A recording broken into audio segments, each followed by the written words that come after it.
Hi, Shorty. Fingers crossed, StreamYard's being a little bitch tonight, apparently.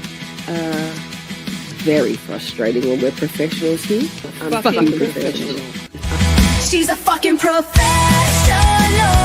No, goddamn it. Miss Shorty, you're muted. Miss Shorty, you're muted.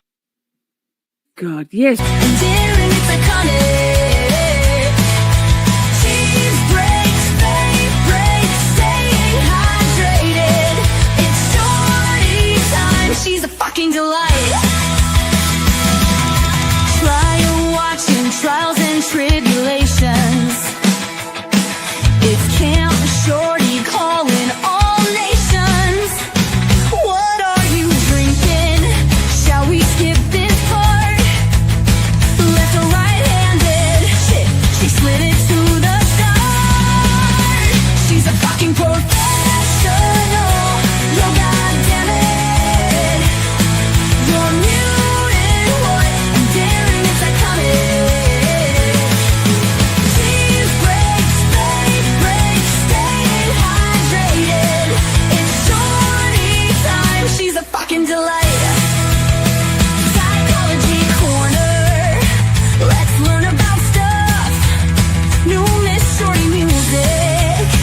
Calling their bluff. Best chat, best community. We've got the best minds. A safe, supportive sanctuary full of fun and love. Rock out with your cats out. Curse all you want. And here at Camp Shorty, we even say cut.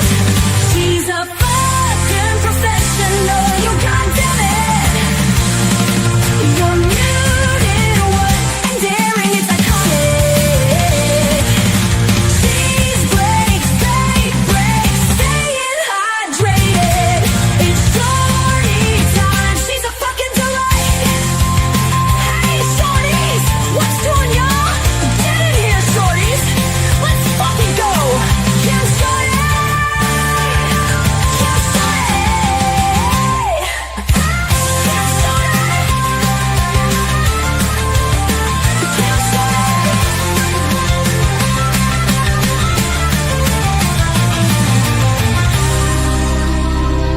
Camp Shorty.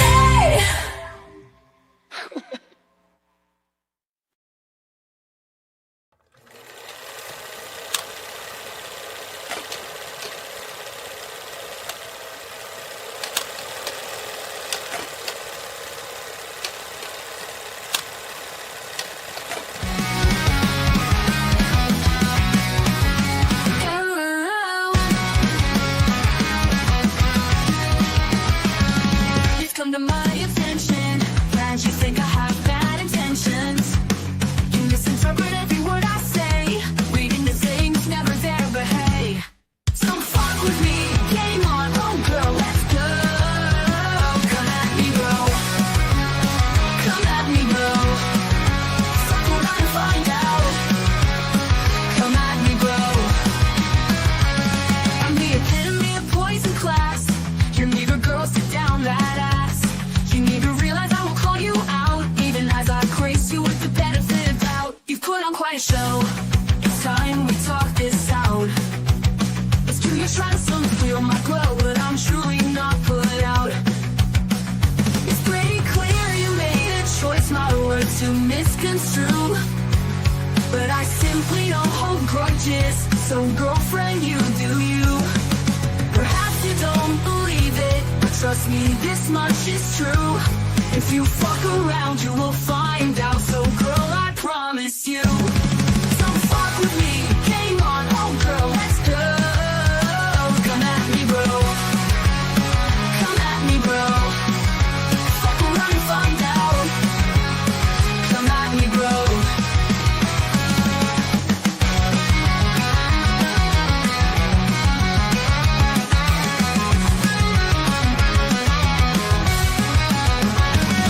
You don't believe it, but trust me, this much is true. If you fuck around, you will find out. So girl, I promise you, don't fuck with me. Game on, oh girl, let's go. Come at me, bro. Come at me, bro. Fuck around and find out. Come at me, bro.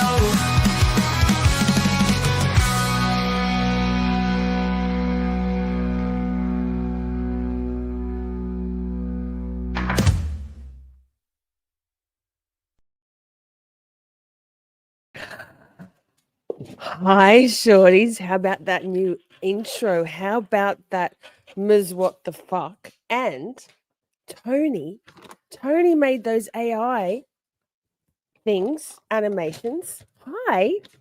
And then, of course, Ms. What the Fuck went, yep, hold my beer. The things we do for you, Shorties. The things everyone does for me, Shorties. Pig's ears. The biggest one for Buster. Poppy. Hi. The week that was. Yikes. Let me see who's here. Thank you for being here, everybody. Oh, wait, I did the wrong thing. Sorry, first day. I think my microphone's too far away. Hang on. I've got new newsreader blouses because I'm a fucking professional. Hi, Arca. Good to see you. Ms. What the Fuck? Princey? So that means I need to say, oh, hi, Micah. Good to see you too. Ay. There's Micah. Minus the see you next Tuesday. Akasha, hi. Nicholas Ticklus. That's what she said. Sorry about the late. You know me. I was just embracing it. We're just going to embrace it. Akasha, I've had Turtle Boy on. Turtle Boy was my fourth weekend of interviews. So, yeah.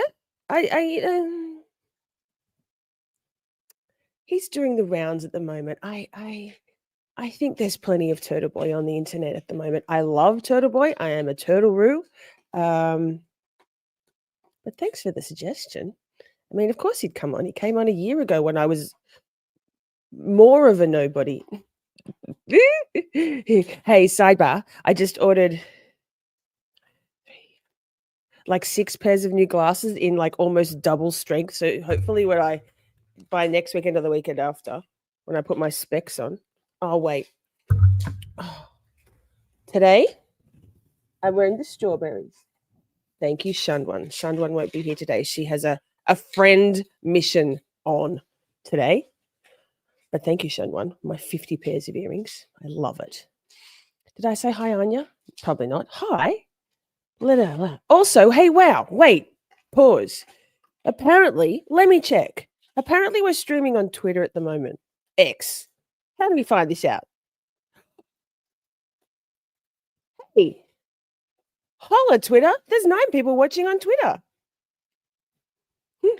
What about that? Technology. I am a fucking professional.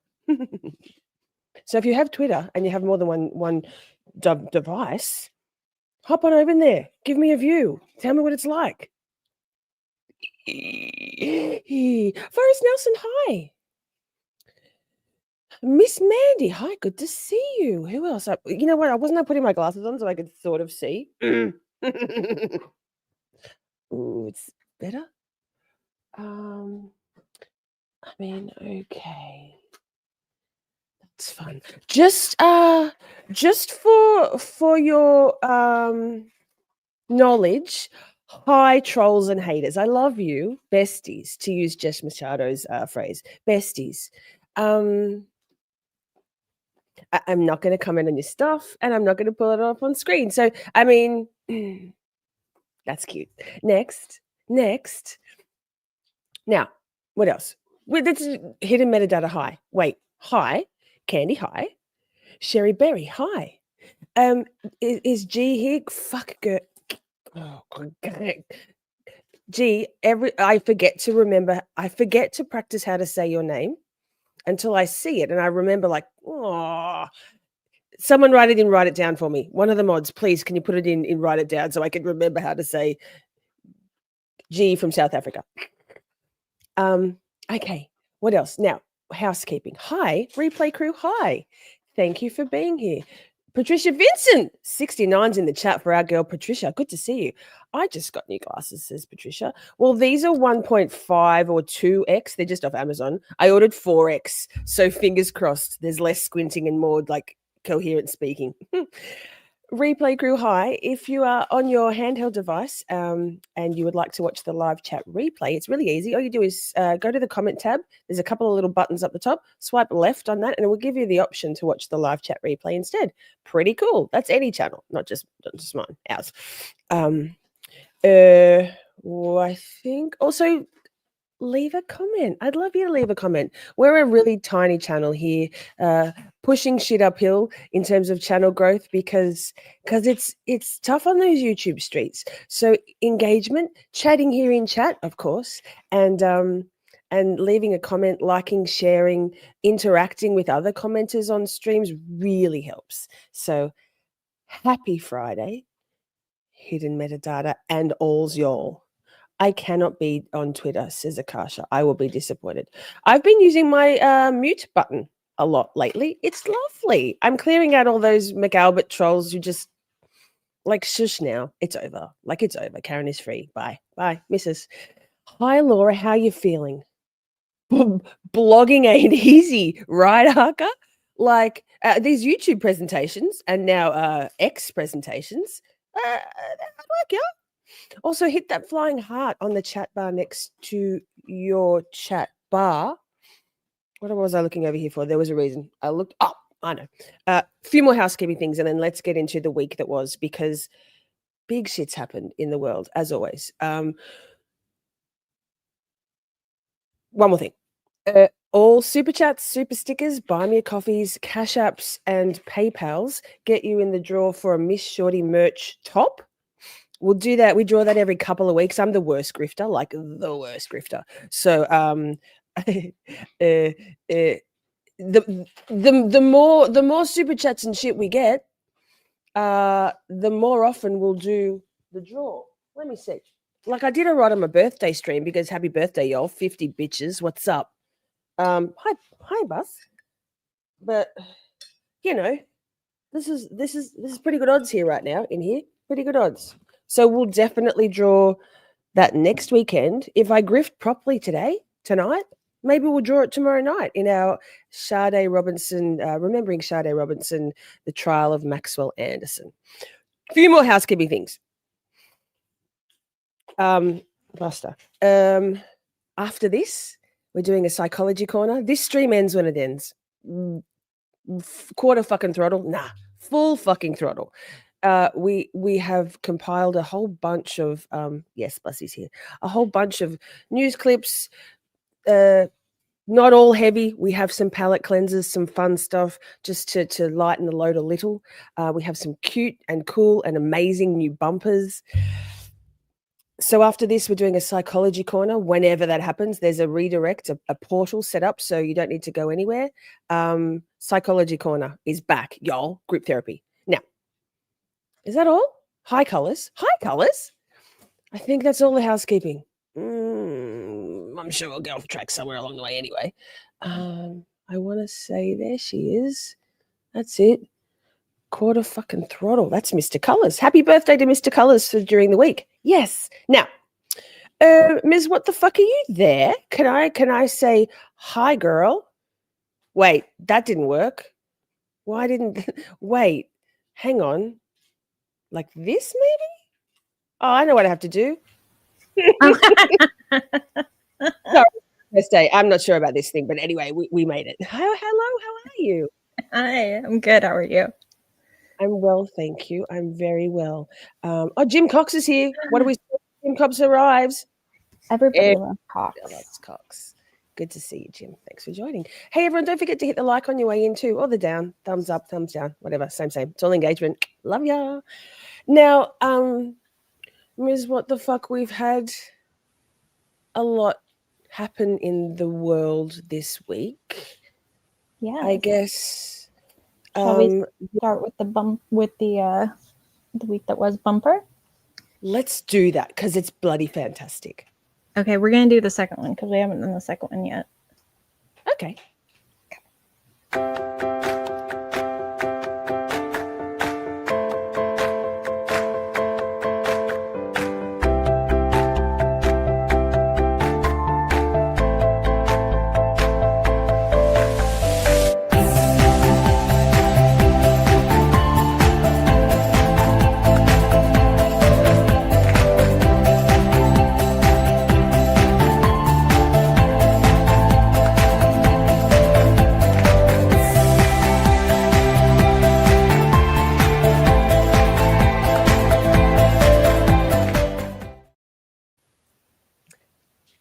week that was. So professional.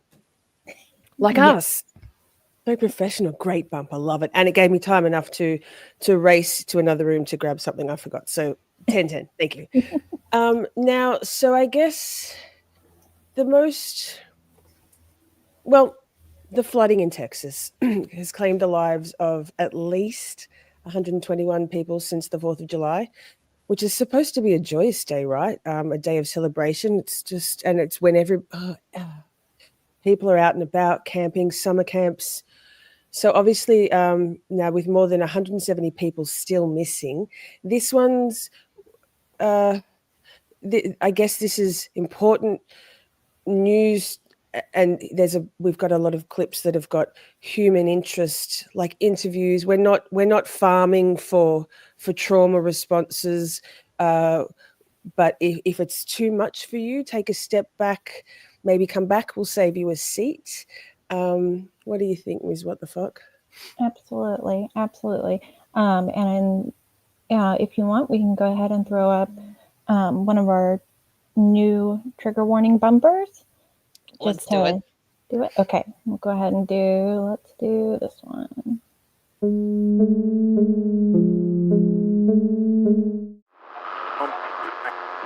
Government officials. So if you see a trigger warning bumper come up on your screen, or if you're multitasking and you've got us on in the background ever during the week that was, keep an ear out for the bumpers. We've got a few just to alert you to the fact that it might be something to make sure there's no kids in the room, even though there probably shouldn't be anyway. So they look great. Now, hi, Zach. Good to see you. Wait. Hi, Zach. Stopping by to say hi and give a thumbs up. Lovely. Thank you. Amazing. So, Ms. What the Fuck, what's our first clip? All right. I'm going to go ahead and add that to the stage. Oh, wait. Sorry, lady in the news. That was from a different screen setup. Yikes. Actually, I'm going to swap. Just going to do a little bit of shuffling. Okay. All right. So let's go with that one. I might make me smaller and me. Okay. So this is actually right the day after this story was aired locally. And we'll go ahead and Our colleague, Kin 5 reporter Sue Calvert, who I understand is in Center Point. Sue, where are you at right now, and what are you seeing? Henry, I am still in Center Point on the Guadalupe River across from Lions Park, and I have some amazing video that we're going to share with you as the evening progresses. But let me tell you what happened here early this morning. There's a tree way out there in the river that you can see, that a big branch, you can see it's got a wound in it. That is where a young woman was plucked from a tree who came all the way from the Hunt Ingram area. That's like 14 miles away. She went under bridges. She survived incredible odds. She said RVs were floating by her. When I was up here at the bridge a minute ago, somebody said, go get Carl's video because you won't believe it. This, y'all, is Carl. And everybody here has been telling me this incredible story. They talk all over each other. So I told them, y'all just tell the story because it's a story of heroism and a miracle, truly. Tell me, Carl. True miracle. There's no other way to explain it. You heard her screaming. I did. We had gone away from the house for a little while because we were afraid the water was coming in our house. And I waited till it was stabilized, and I knew, so I waited back over. I came up on the deck, and she saw me, so she started to scream out loud. And I thought she was in the water going down the river, and I finally looked and was able to spot her in the tree. And so, I began to holler back to her, hey, I see you, we'll get you help. And I called 911, waited about 20 minutes, nobody showed up, and I got in my vehicle, drove down the road to where I knew there were going to be authorities, and I found a DPS agent, and he then videoed and called in and sent some folks over here, but it still took a while. So they brought a boat. They did. We had a little bullhorn. We were hollering back and forth at her to let her know, hey, hang on, because she was desperate. I mean, desperate. And then you learned she came all the way from Hunt Ingram? After they were able to pluck her out, we brought her into our house and gave her a shower, clothed her because it had stripped all of her clothing off, and gave her something to drink, gave her a nap, and then we had a long talk with her. We called her grandmother in Corpus because she's also missing her parents were with her at the time. And sister and aunt and uncle as well. Yeah. Sister and uncle. So Yeah. they were at a campground and the water came up at, did you say 4 o'clock? She told us that roughly 4 a.m. they started noticing the water coming up. Her mom and dad got in their car to try and go up the hill to get out of the water. The car was overtaken by the water and stalled out. They had to open the sunroof, climb through the sunroof, and then she said they were able to get on a tree. Her mom and her were clinging to each other. The dad was behind, holding on to them. Water would have been pushing at their back. She said it just kept overtaking them, and eventually they got swept away. She said the dad, they lost him immediately. Her and her mother were able to hang on to each other for a while. Then they got taken under in some sort of a rapid of some kind. They got separated. She said they were screaming back and forth, coming down the river for a period of time. Then she lost her mom. She said that she had clung to a handful of trees. They were small, would ended up getting pushed over and overtaken, and somehow she ended up here. And so you found the strength to climb in the tree, And you said that she went into the water at 4, but you didn't see her until 8 o'clock, a little after 8 o'clock in the morning. So her adventure was already 4 hours old when you saw her, and then it took a while for the boat to get there. Exactly, and they're from Midland, so they have no idea about these things. It's it's a new experience for them. Said she came under a couple of bridges. One of them would have had to been on Sidney Baker, and she could see cars passing by. She was waving at them, and she couldn't get anybody's attention, and just continued down the river till she got to this spot. I mean, it's an absolute miracle. There's no way you survived that trip. I don't know how she did it. I really don't. What was in your heart when she made it to dry land or wetland? Oh my God, we all cheered. I mean, there were several people here, and we all just began to cheer and hoop and holler and carry on. We went down and greeted her and hugged her and got her blankets and towels and stuff. And just she could barely walk at that point. I mean, she was so exhausted and beat up. I mean, she was beat up pretty good. So, but nothing broken as far as you know. She had a fairly decent cut on the back of her head that she didn't even know about when the paramedics were checking her out until she took a shower. And she said she put shampoo in her hair and then it started to burn. And then that was when, she was just in so much shock that she didn't have a clue what was going on. Well, there's a helicopter overhead. I don't know if you can hear it. So what that says to me is that the rescues and the recoveries and the action is still continuing. We are here in Center Point, and I'm trying to see that helicopter says Texas Department of Public Safety on it. So we've got the video back in the house. If you guys want to edit it, we're going to be with you. We'll share that video as the evening progresses. We'll for certain bring it to you at 10 o'clock. So unless you've got any questions for these guys, we're going to give it back to you in the studio. Wow. Just wow.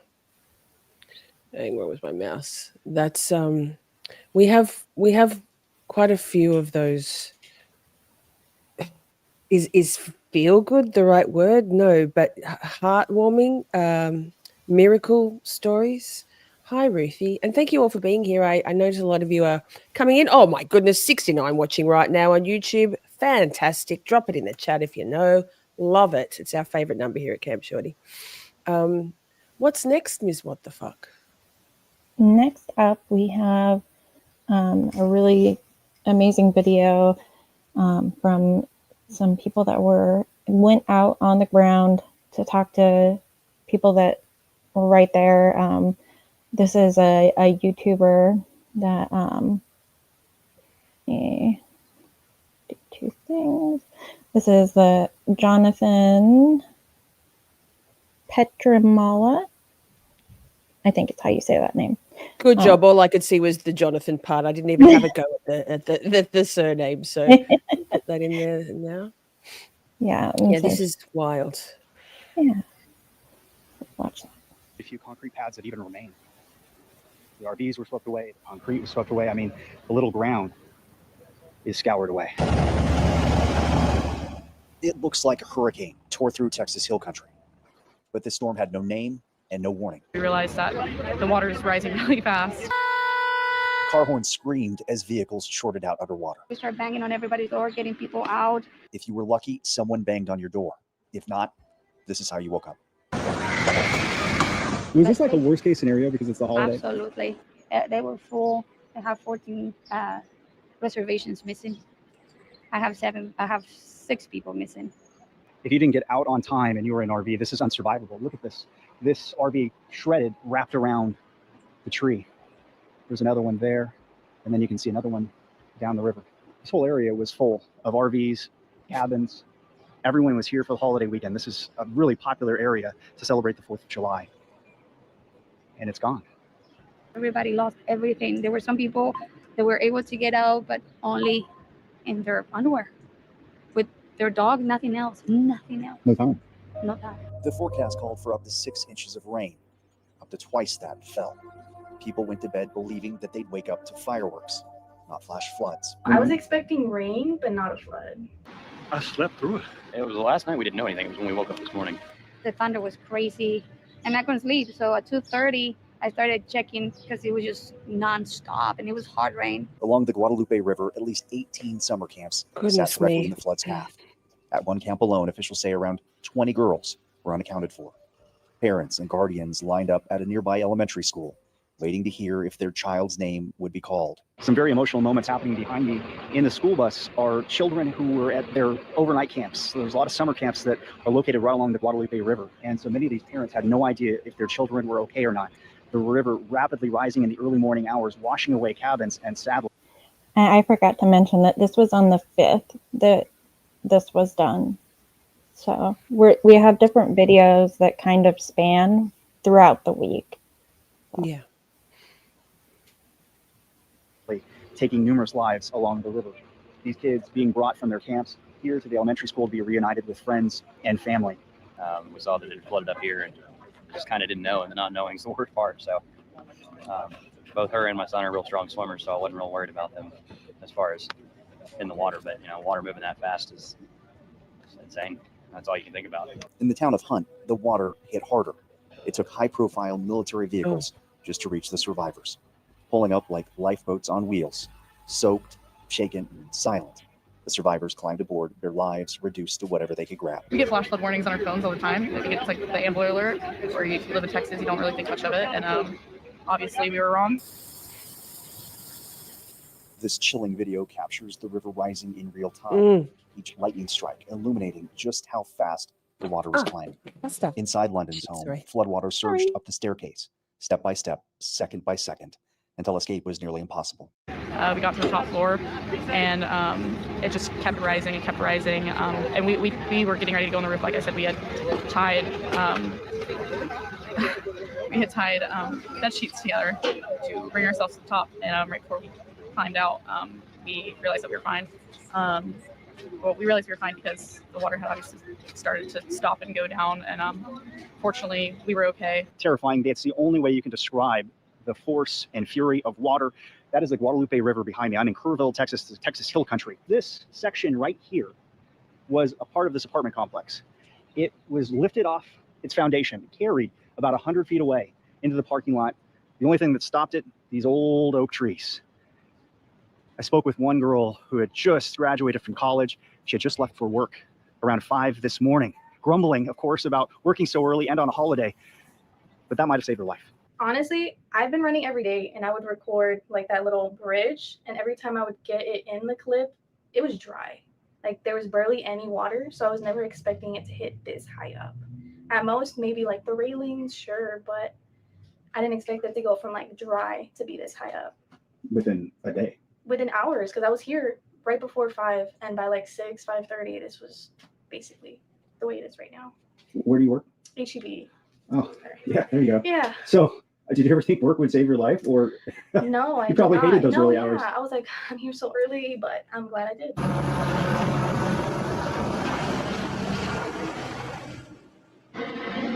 So agencies from all over are flying. I've seen the National Guard, local sheriffs, any helicopter basically available. I think they're flying up and down the Guadalupe River now, actively searching, hoping to rescue.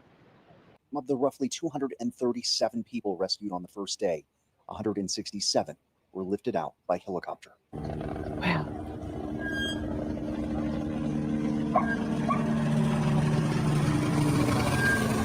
Many of them children from the flooded camps.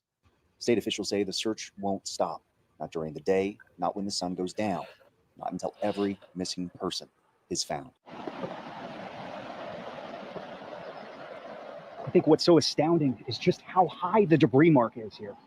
That's 20 feet at least. The water was not like that. The water was raging. My birds are gone. In a matter of 10 minutes, it went from there, maybe 15 minutes, went from there all the way to my deck, right there, and another 5 minutes to get that way. But it was completely, I mean, I had 2 feet of water in my house. About 4 months worth of rain fell in just 6 hours. The Guadalupe River rose to nearly 30 feet, possibly the highest ever recorded. We don't know for sure because the gauge broke.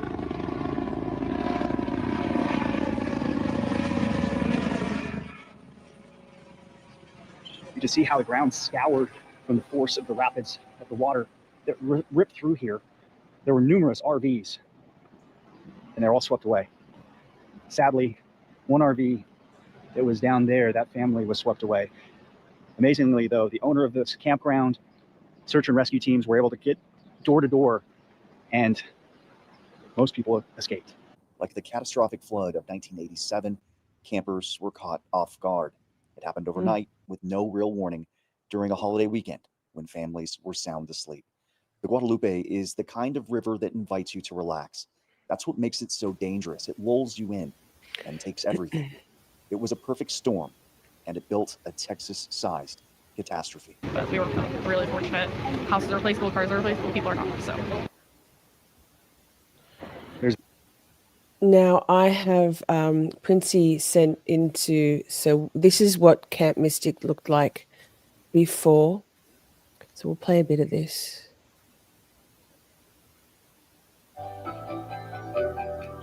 With music. It's going to mute the music just in case. Yikes. Just in case for copyright reasons. Hi, Simi. Good to see you. Sorry if I didn't say hi before. Hi. Oh, so you can see the low-lying areas down by the river. Goodness. Oh, ay. That's a bit tough. I know this is a promo video, but okay, hang on. Oh, kind of terrifying now, isn't it?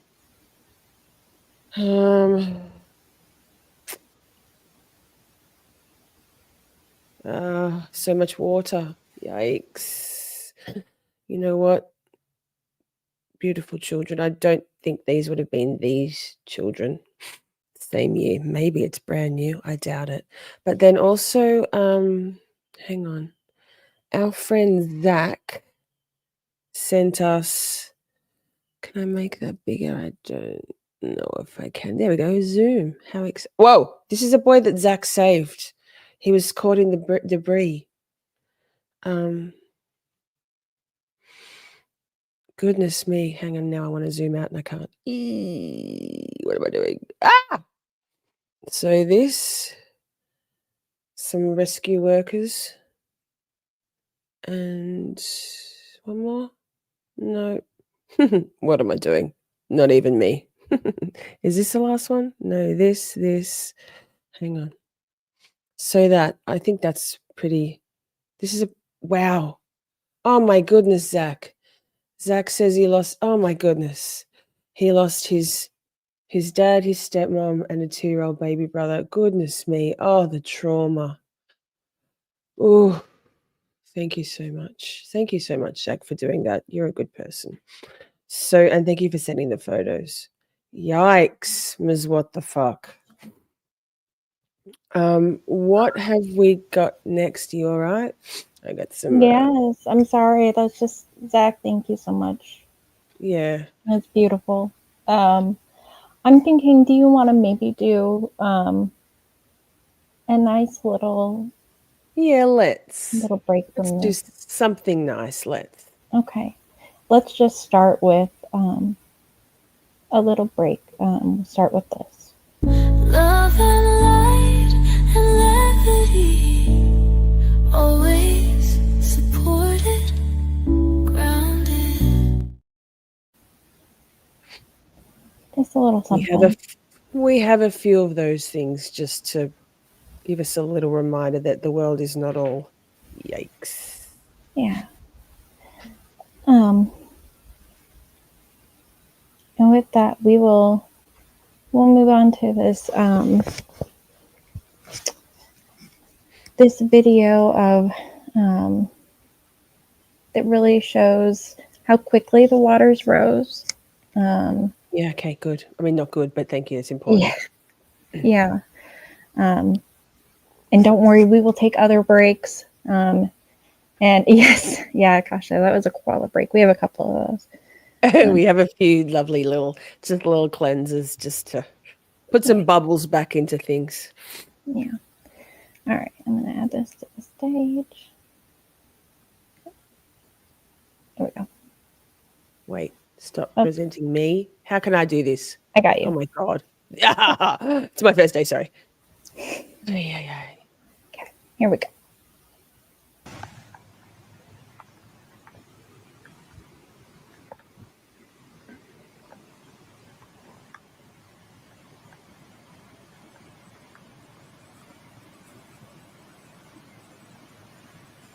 Ooh.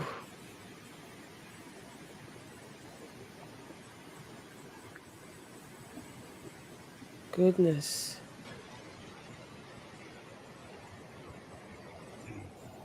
Thank you so much, Zach. Take care. Stay safe. Sending big love to you and everyone over around there.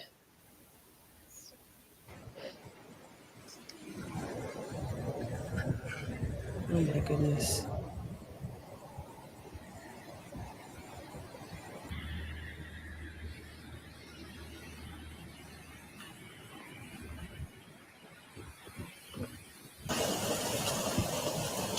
Ooh.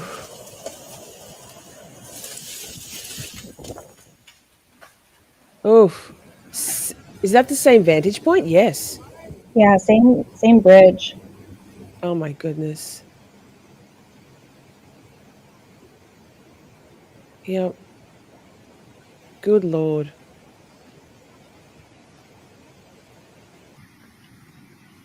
Oh my goodness.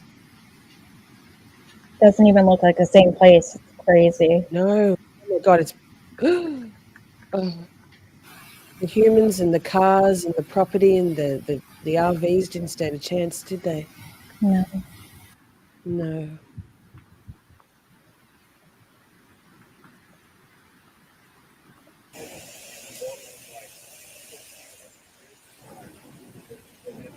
Oh my God. Yeah. Okay. It does a loop for some reason.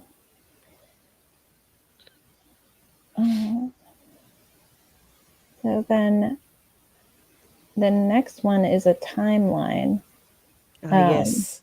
that you found. That was really fascinating. Okay, this one.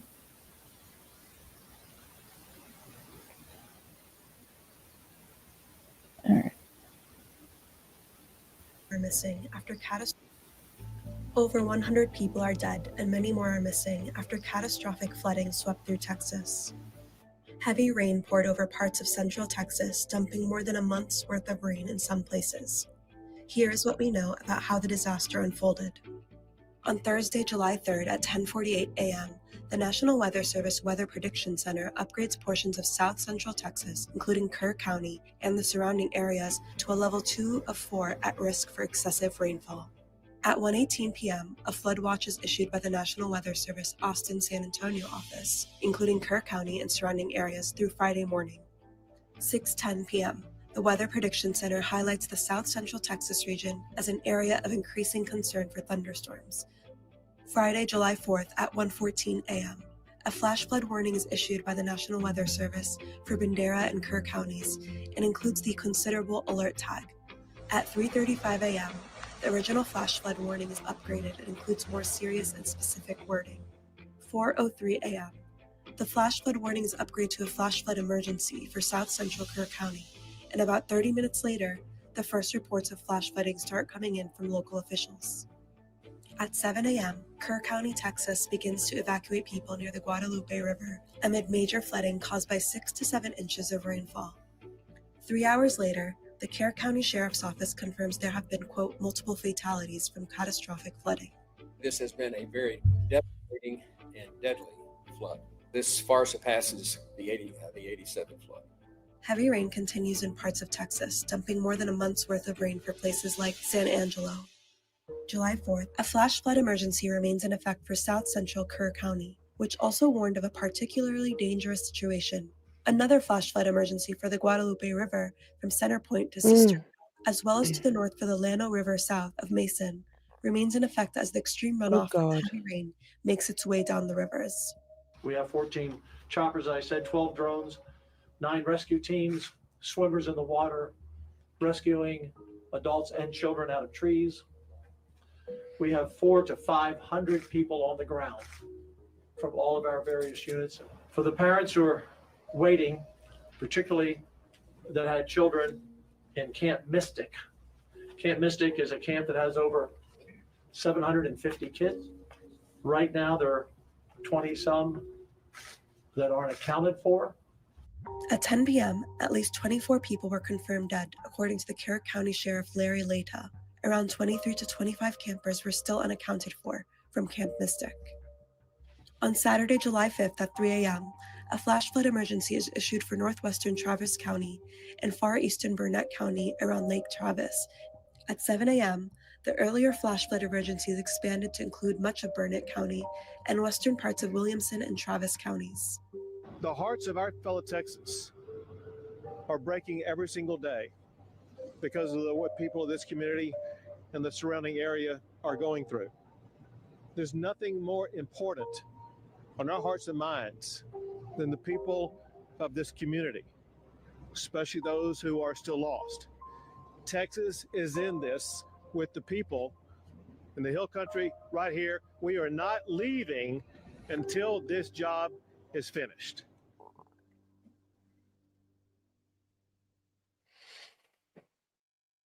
I Miss What the Fuck found a link for, and I've just dropped it in the chat now. That's a list. You can go to that link, and it tells you where you can donate if you're able to send some dollars, because people are going to be natural disasters like this really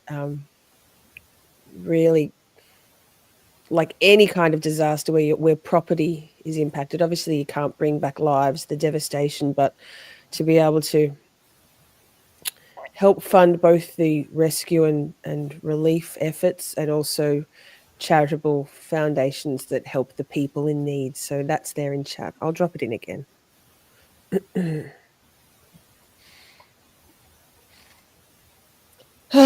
So what do we got next, Ms. What the Fuck? So next we have, it's just going to be a couple of pictures, just really interesting. It's really just these satellite pictures. Yeah. And so this is contrasting a before and after of Camp Mystic, actually, which is what's probably the most talked about summer camp for girls that has been talked about the most. Yeah. Yeah. So I think, and then we have there were twins. Is that the next one you've got queued up? let me see. Because there you go. That's a great segue. So twins, a boy and a girl twin who were at, separate camps, but in the area, came on, what is this program? Something. We'll just watch a few 3 or 4 minutes of this interview. Beautiful 14-year-old, articulate, particularly in the wake of such trauma. But we've put the link to this whole, because it's about 30 minutes long, this whole interview. If you'd like to watch this interview afterwards, the link to this is actually in the description box of this live stream down below. So after Camp Shorty. Okay. Back, everyone. We continue our coverage today of the deadly flooding in the Texas Hill Country. For the very first time, 14-year-old twins from Waco, both rescued. Yes. Oh, sorry. I'll slow her down a bit. Let's do it to maybe 1.1. Okay. Oh, there we go. Rescued from their summer camps on the Guadalupe River this past week are talking in detail about their horrific and heartbreaking experience. Clara Shelton was a camper at Camp Mystic, where 27 campers and staff have now been confirmed dead and others remain missing at this hour. And Nolan Here's Nolan Shelton. He was a camper 6 miles downstream at an all-boys camp called Camp La Junta, which was devastated by the floodwaters. Both believed at times, the other did not make it out alive. Clara and Nolan, along with her mother, Suzanne, who was also a camper at Camp Mystic back when she was a little girl, are joining us now to talk. Guys, thanks so much for being here with us. I know it's been a tough week. Clara, I'm going to start with you. You were a camper at Camp Mystic. Our hearts, like all over the world, are breaking for what happened there. How are you doing today? I'm doing good. I'm just very, very thankful that my brother and I were found safe and able to make it home to our families. But I'm also still continuing to pray for the girls that are still missing and for the families of the girls that were less fortunate. Nolan, what about you? I'm just glad that everyone at my camp was able to get out safely, and there were like probably only a couple injuries, nothing serious, but our counselors were prepared for this. It's not like that we were expecting it or anything. I'm just glad that everyone was okay in the end for my camp. Suzanne, I've actually known your twins since they were born. Your husband is a cousin of mine from back home in Paris, Texas, and so I've had a chance to watch these kids grow up. I think every mom, this story has just been, or parent, or family member, has just been so hard to see these young children experience so much. What has that been like for you as a mom to have gone through this experience with your kids? It's unimaginable. We Thank are you, Jean. so blessed and so thankful to have our children home with us. And it was such a scary time whenever we didn't know exactly all the details, and you kept hearing in the camps were doing a good job of keeping people updated, but they were still, especially Camp Mystic was still searching. And it was just, you're relieved, but you almost also are overwhelmed with a sense of guilt because you got to bring your two children home and other families weren't as fortunate. And it's just absolutely unimaginable what these kids went through, the traumatic things they witnessed and experienced. And I'm still almost in disbelief that this actually happened. Clara, take me back to July the 4th. I guess the night of July the 3rd, you were sleeping in the nurse's cabin because you weren't feeling well. And your cabin is on higher ground. The nurse's cabin is also on higher ground, just the logistics of the way the camp is set up. When did you realize that something was wrong? It was around the middle of the night from probably 12 to 2. I heard a counselor come into our cabin and say, "Hey, our cabin's flooding. We need help." And I remember her saying, "It's coming in quick. It's coming from the closet. The girls don't know yet."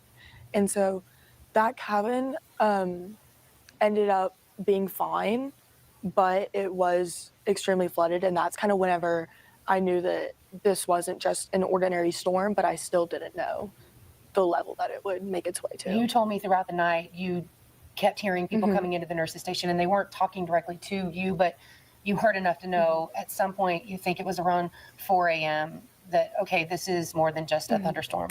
I heard on the walkie-talkie in the kitchen that there were girls on top of the roofs. That's all I heard, though. I heard girls on roofs. So, wow. Now, Zach just sent me a link for a GoFundMe that goes directly to Leo and to the young boy that Zach helped rescue. So let me just get that link and I'll pop it in chat for, oh, it's a long one. That's okay. That's what she said. Sorry, is it not a good time for that? But hang on, sorry, I can't. It's just a default setting for me. Yikes. If it doesn't work, we will actually post this link in the description box anyway. I don't know if it's long.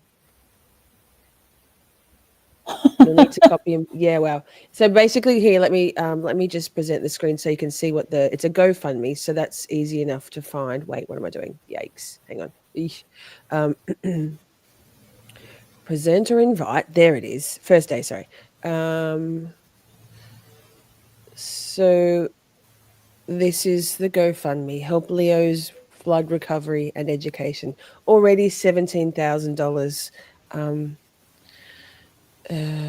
I will make a donation after the stream because I don't think I've got I've got to move things around in my account so that I will make a donation on behalf of Camp Shorty. I'll do a $100 donation after this.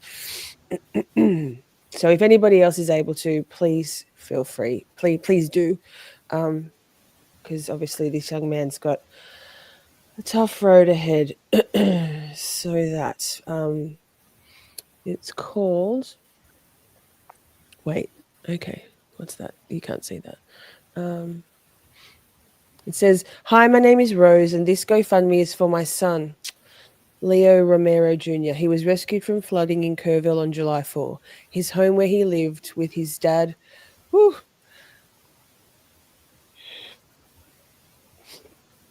stepmom and 2-year-old brother, half brother, was taken by the flood in Guadalupe River. He was stuck in debris and water for about 4 hours before being rescued.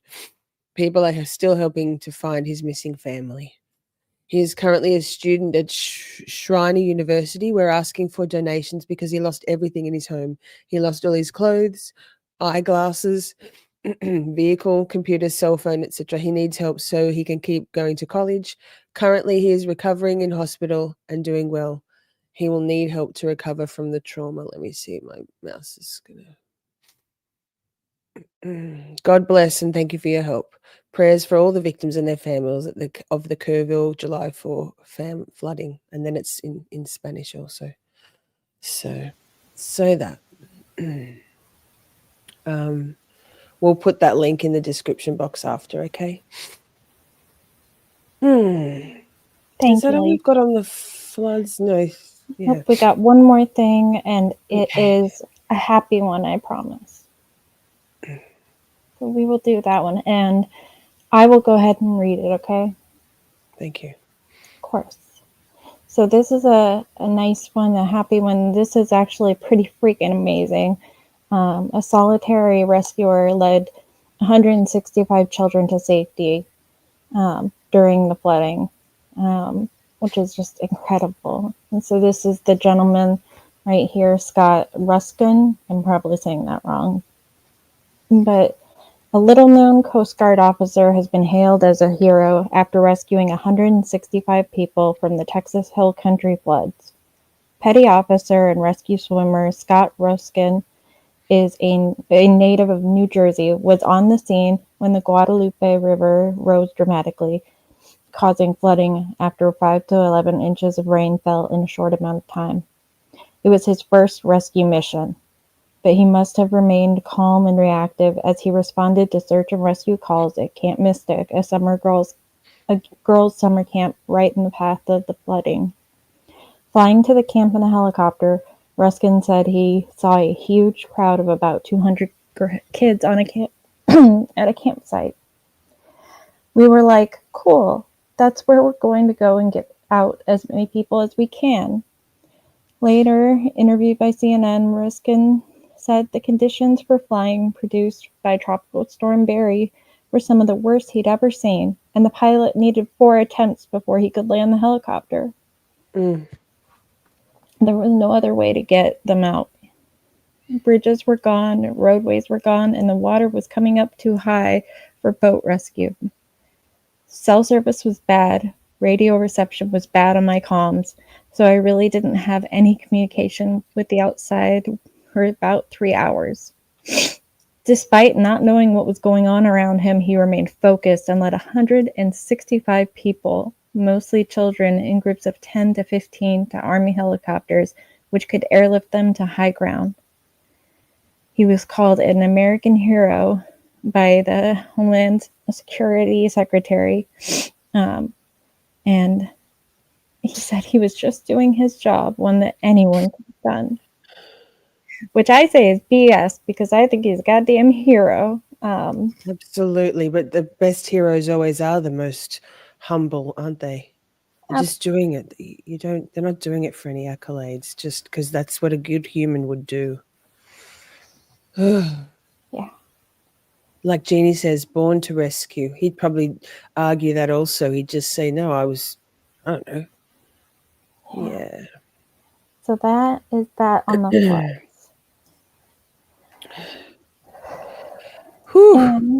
Do we need another palate cleanse after all of that? I think think we do, and we have something special for that. So I'm going to go ahead and pull that up right now.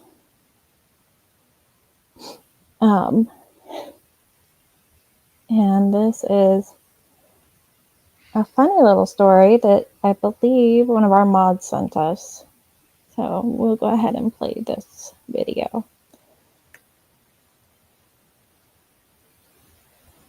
With the slow pushing over the US, many are warned to avoid traveling and to stay indoors. But a reporter did not expect this of all times to be reporting about the weather.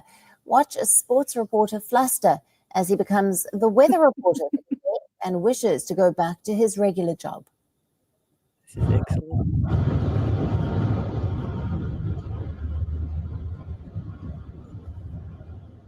Yikes. Sports, everything is canceled here for the next couple of days. So what better time to ask the sports guy to come in about 5 hours normally earlier than he would normally wake up, go stand out in the wind and the snow and the cold and tell other people not to do the same. I didn't even realize that there was a 3:30 also in the morning. How do I get that Storm Chaser 7 duty? I feel like Clint got the better end of that deal. You know, that thing's heated. The outdoors currently is not heated. I've got good news and I've got bad news. The good news is that I can still feel my face right now. The bad news is I kind of wish I couldn't.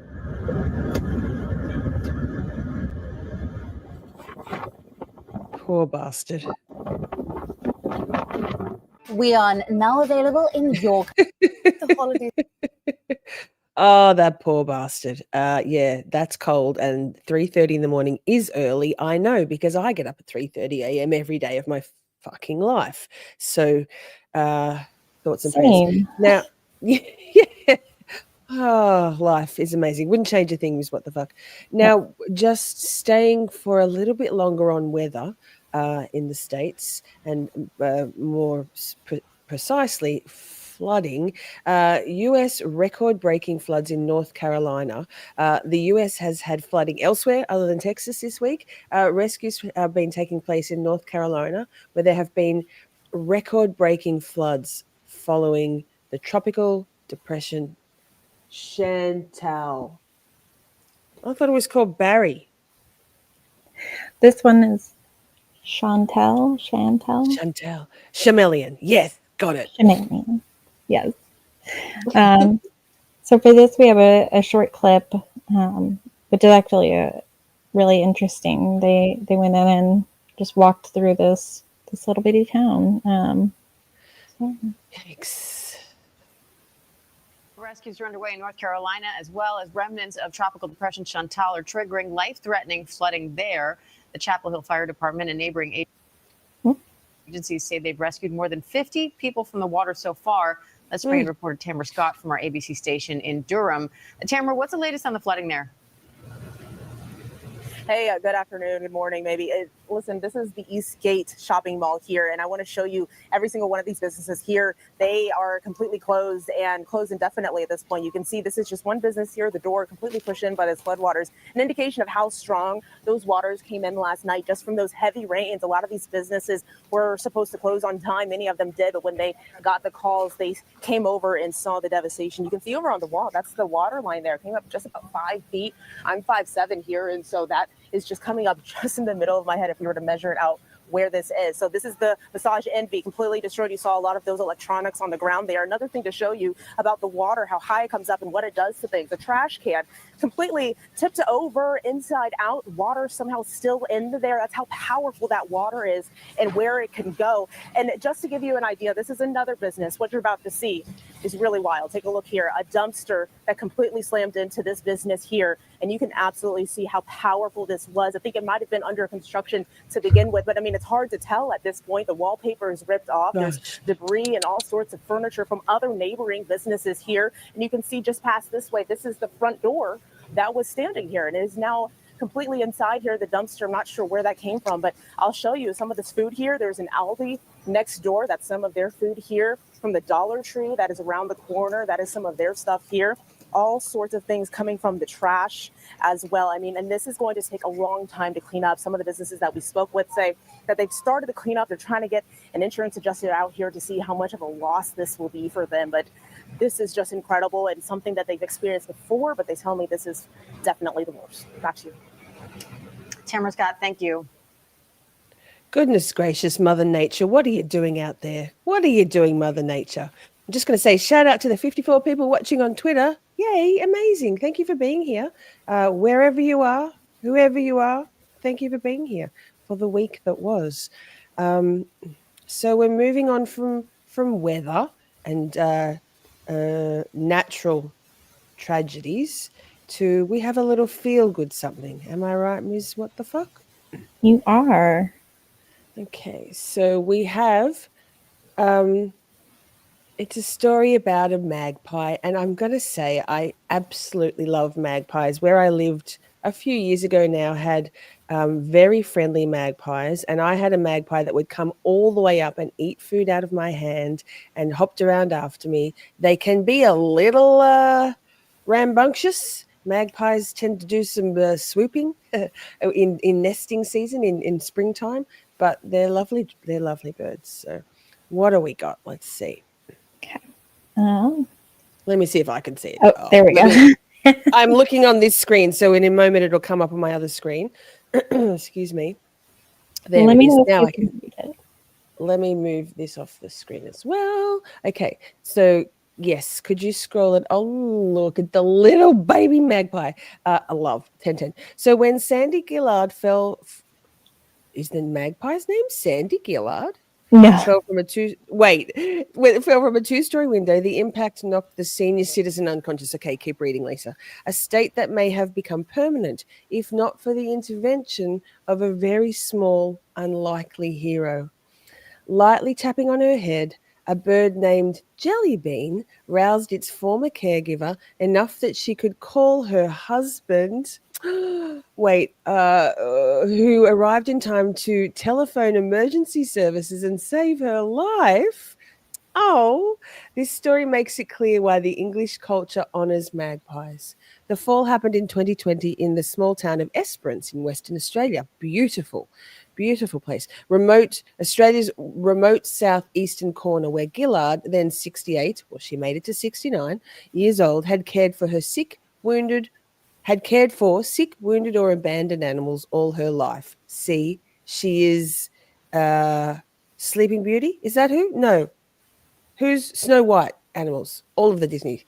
3 years before her accident, a minuscule magpie was brought to her home by someone who found it on the ground, unable to fly after it had fallen out of a tree.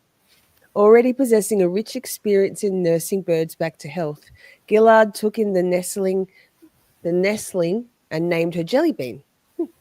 For months, she grew up alongside Gillard and her family, a single flock of nestmates. She played with my grandson, Gillard told ABC News Australia, explaining that the magpie remained in the neighbourhood after learning to fly and find food for herself. She would sit on the veranda or whatever and knock on the door until I would come out and say hello. Gillard said she had no memory of the fall in 2020, landing on a cement driveway. Geez Louise. She cracked her skull and dislocated her right arm violently. I woke up to this little sound of purring and something tapping on my forehead, Gillard said. Hang on. I'm waiting for my big screen to catch up. Pause. Walk and talk chat. Walk and talk chat. Excuse me. Let me clear my throat. Having been saved from a fall by Sandy Gillard, it was time for Jellybean to return the favour. Oh, paramedics arrived and brought her to a heliport where she was flown to the hospital. It's a very remote area, very, very, very miles and miles and miles and miles, hundreds of miles from anywhere.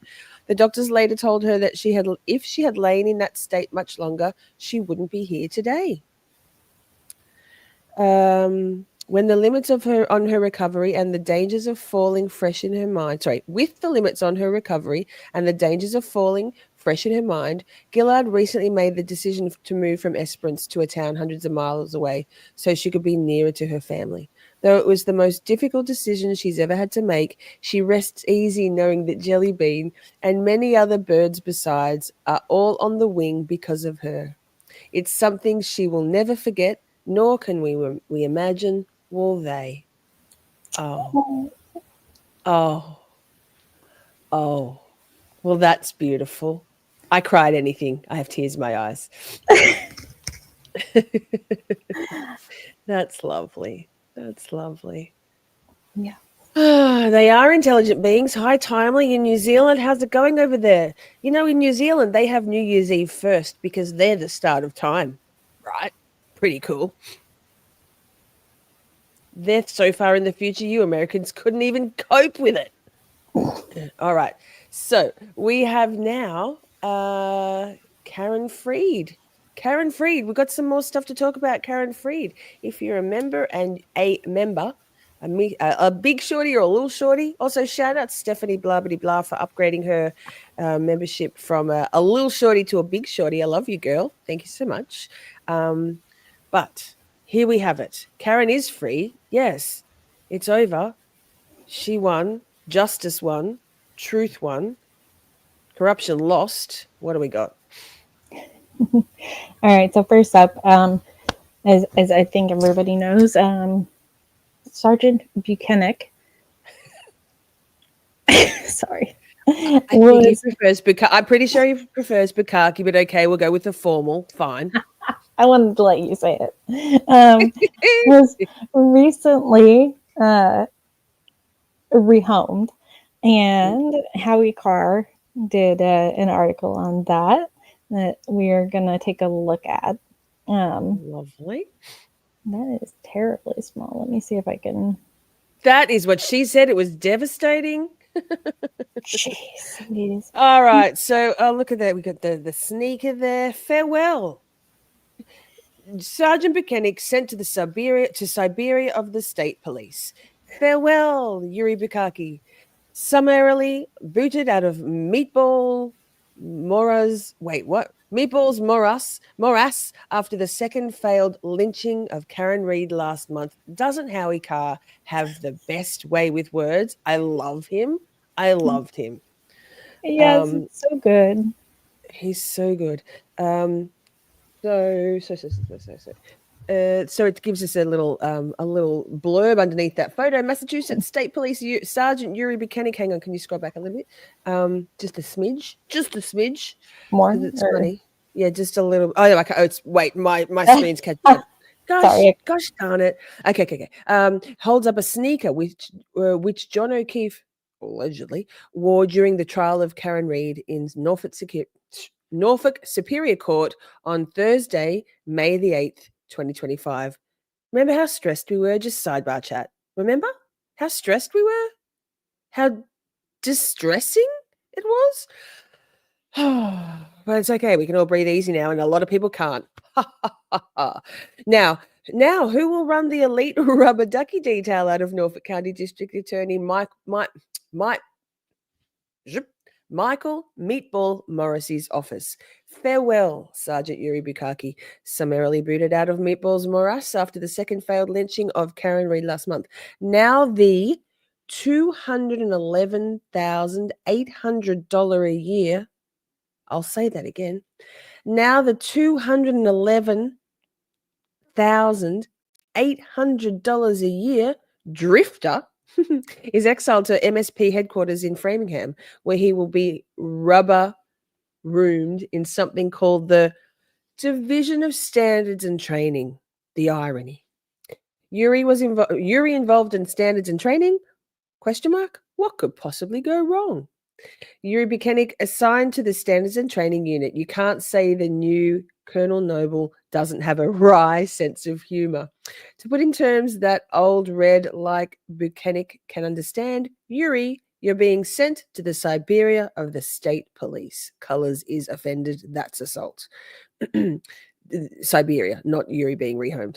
But now that Yuri's gone, who will Meatball assign to invert the videotape in the Canton Police Department, Sallyport, next time? Who will angrily hunt down housewives for posting anti-Meatball screeds on Facebook, only to get chased back into his unmarked cruiser by the woman running out of her house yelling, "You're going to jail!" And the next time fellow disgraced Trooper Michael Proctor salivates over Karen Reed's cell phone photos and laments, no nudes so far. If Yuri's not on the message chain, then who will instantly text Proctor back with the thumbs up emoji? Where will Meatball ever be able to find another crack sleuth who uses his body cam to record his attempts to intimidate a young mother who left a tiny rubber ducky on a public bench in Canton, but not bother to turn it on in murder investigations? Fucking wow. Like, wow. At least when he's interviewing townie cops who might be persons of interest. Now who will head to the courthouse in Dedham to darkly scowl at jurors while wearing a clown suit with pants cuffs above his ankles and white socks? A full Kiev. I don't know what that means. Meatball Morrissey loved the hulking thug. He had 800 reasons to appreciate Yuri, and all of them had George Washington's picture on them. Think of all the Keystone Cops Meatball has or had on his Hack County payroll, like Trooper Joseph Paul, who said, "The crime scene speaks to me." Or Trooper Nicholas Garino, who claimed he couldn't find 32,000 text messages between a crooked Stoughton cop and the pregnant girlfriend that he's now accusing of murdering. Rest in peace, Sandra. All Garino could do was mutter under his breath, "Just kill me." Remember, sidebar chat, remember how long when I accidentally skipped over that and then we had to find it and then we listened to it so many times to decide whether he was saying kill me or kill me now or just kill me? The memories. You know, just like Yuri's good pal Proctor texted about wanting Karen Reed to do to herself. Another Meatball minion, Lieutenant Brian Tully, who writes a report on a murder in May 2025 and then backdates it to January 2023 when called on it on the witness stand, stammers, "It's all very confusing." All these shady staties who move their lips when they read. Oh, fuck the shade. It's enough to make you lose your faith in the Massachusetts GED program. Yuri Bukake likewise has the IQ of a soft-boiled egg. Sorry. Yuri Bukake, oh my God, likewise has the IQ of a soft-boiled egg.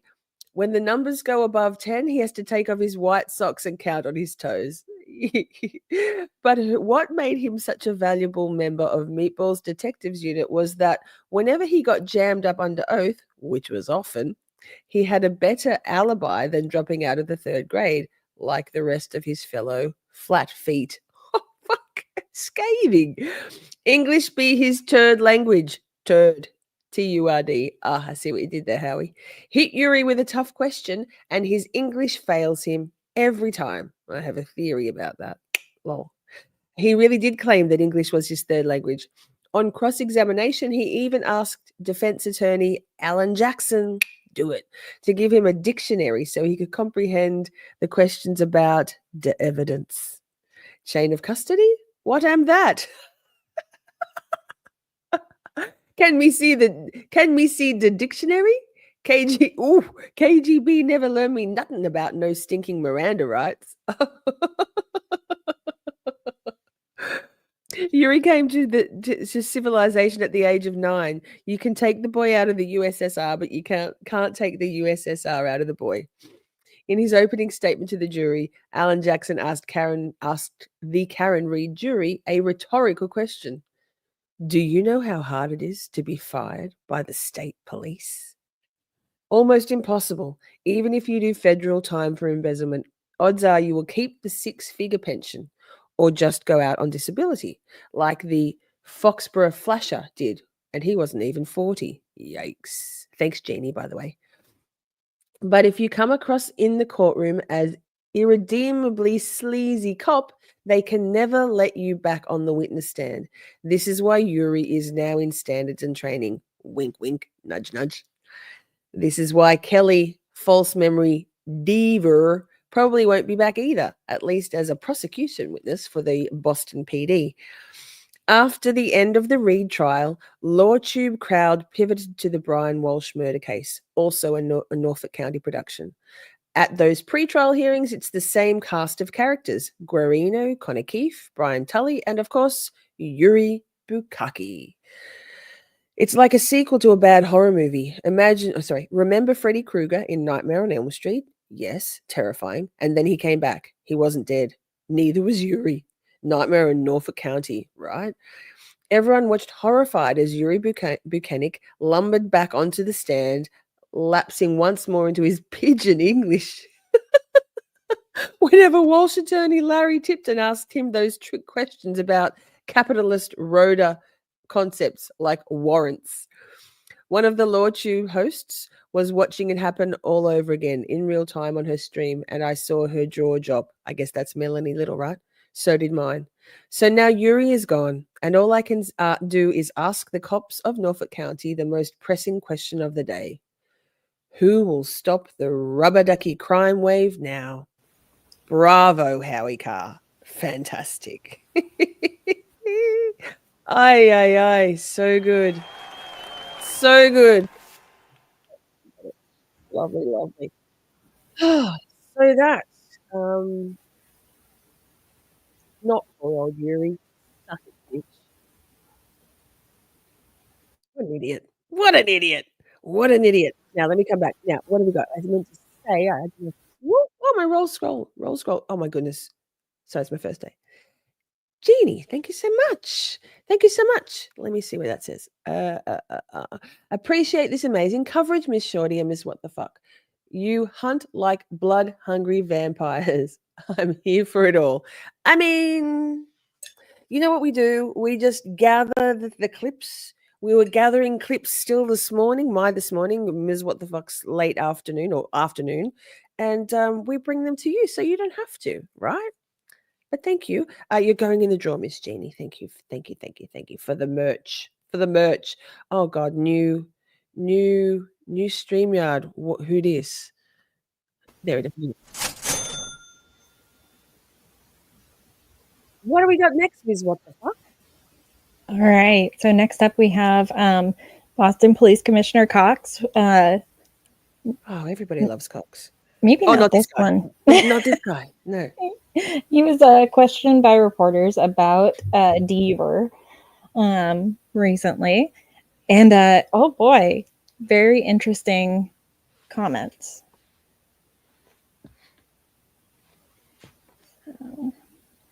This fucking guy. Watch his body language. Watch his facials. I'm surprised he doesn't pull his collar over like, this is a little bit... Where was he? In Michigan? No, Wisconsin. Where did he say he was? Michigan. Michigan, Yeah. of course. I thought that was bizarre. What a weirdo. There's self-snitching is hard in this one. Your name came up during the recent Karen Reed trial. You got a visit from Officer Kelly Dever. The defense implied that you influenced your testimony. Do you want to respond to that? I have nothing to do with Karen Reed. Matter of fact, I didn't even know this person was associated with the Karen Reed case. You know, I have an organization full of over 3,000 people, and we support all our folks. And the reality is that, I get information passed on, whether people are high or low, and I encourage everyone, right? And if you're going to work here and you belong here, then we're going to encourage you. I have no idea what they're talking about with Karen Reed. It had nothing to do with Karen Reed. No discussion about Did you tell Officer Dever to do the right thing? I didn't know she was even associated with that case. Bullshit. So, I don't know. I was struck, like, what do I have to do with the Karen Reed race? I never have said those words together. And so the fact is, it's much to do about nothing. we have employees here that we have to develop and encourage and do things, and I do that for tons of our employees. Do you feel that you were inappropriately drawn into this? As That case is over, and we've got a lot of other stuff to talk about. I have nothing to do with Karen Reed. I was in the state of Michigan. Thank you for concern. Timely said, even my cat knows lol. And when he said, I've never said those words together. What does that even mean? And he was in Michigan. Get the fuck out of here, sir.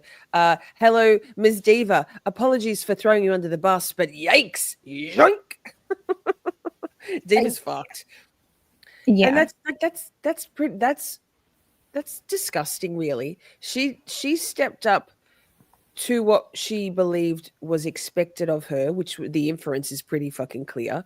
She's destroyed her career at the age of, what is she, 27 max? Right. And then this fucking guy comes out and says that credibility is boom, boom, boom, boom. Massachusetts, what the fuck? Yeah, it's absolutely insane. Just insane I can't even because when I see him up there saying that and just dismissing the case in general, I mean, he's the Boston police commissioner, right? Wild. And John was a Boston cop. He should care. He should, and it was on the front lawn of one of his very high-ranking Boston cops. Hello, Brian Albert, looking at you, sir. Right. He should care. If nothing else, he should care. So. Well, I think the problem is that these fools in high places and low places don't actually have a moral compass that's properly set. So they don't understand that what they're saying and doing is being viewed by the world as being like actual what the fuck, like what are you doing here? Like, make better choices. Why don't you all understand that this is not okay? The hubris.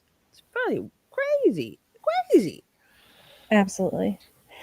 So next up we have, let's see.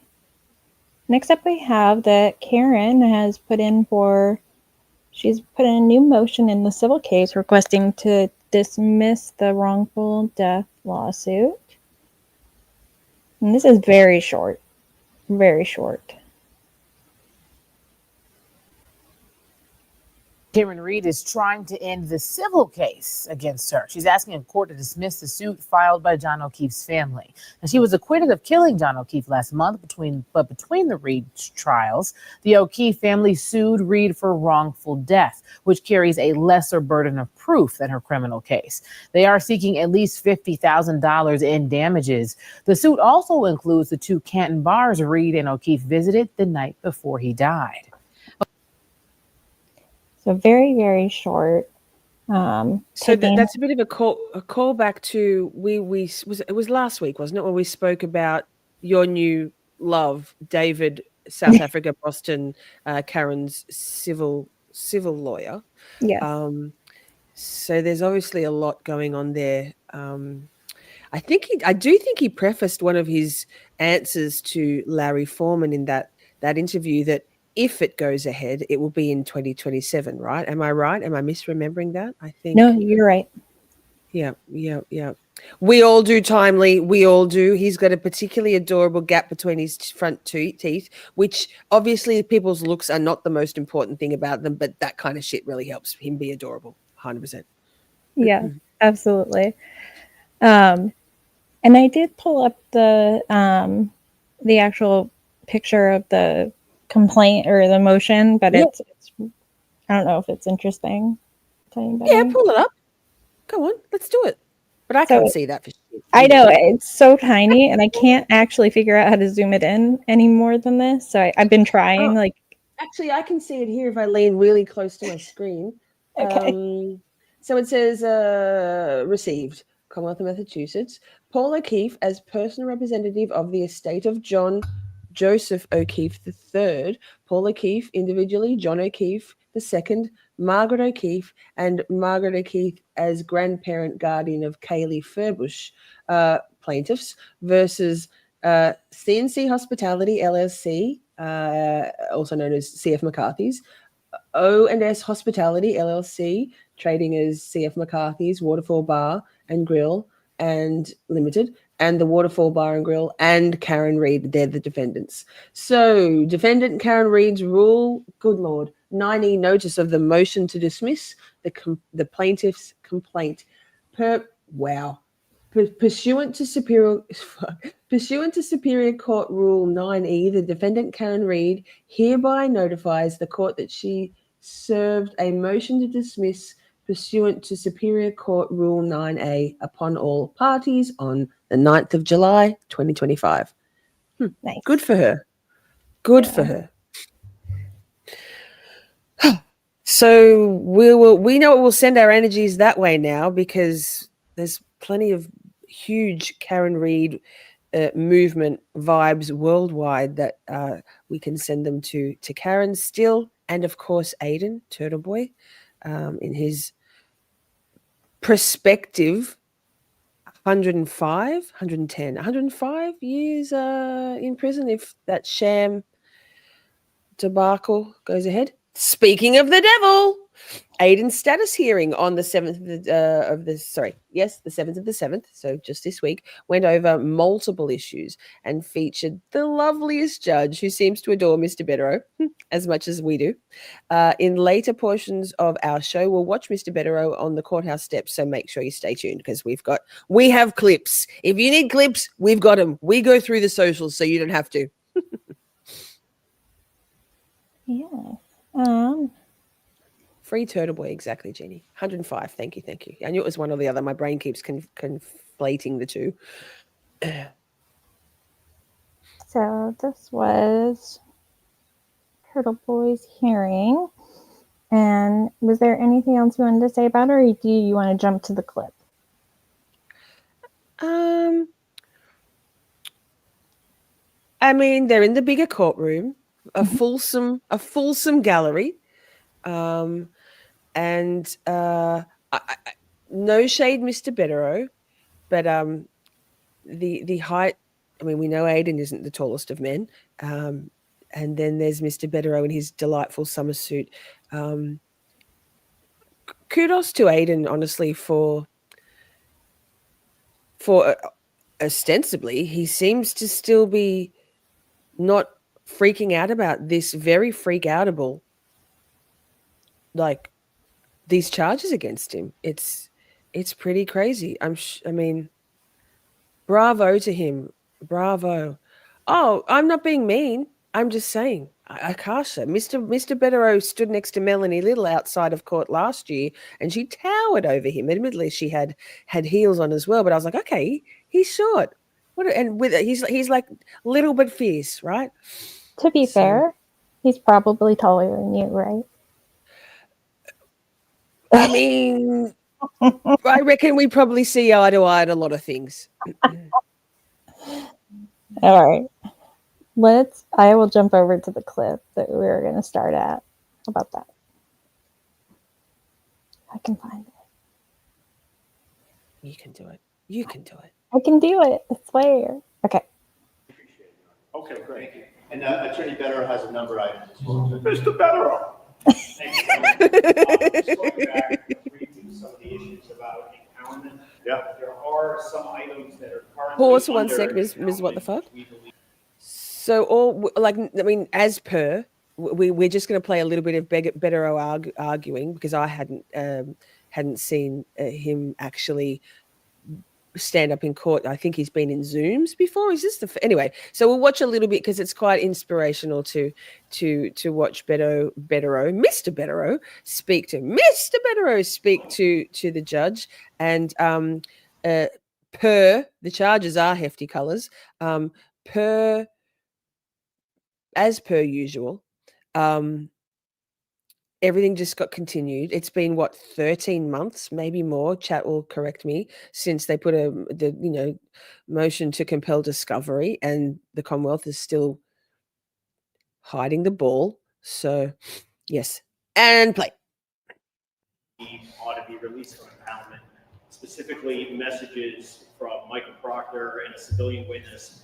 Those messages were cited in our motion to dismiss. As the court is no doubt aware, Michael Proctor is terminated from the state police. He has been a matter of public interest with his involvement in both the Karen Reed case, which led to Mr. Carney's interest, and ultimately, on some level, his indictment in this case. But also, those messages were impounded ostensibly for privacy interests, security interests, those sorts of things.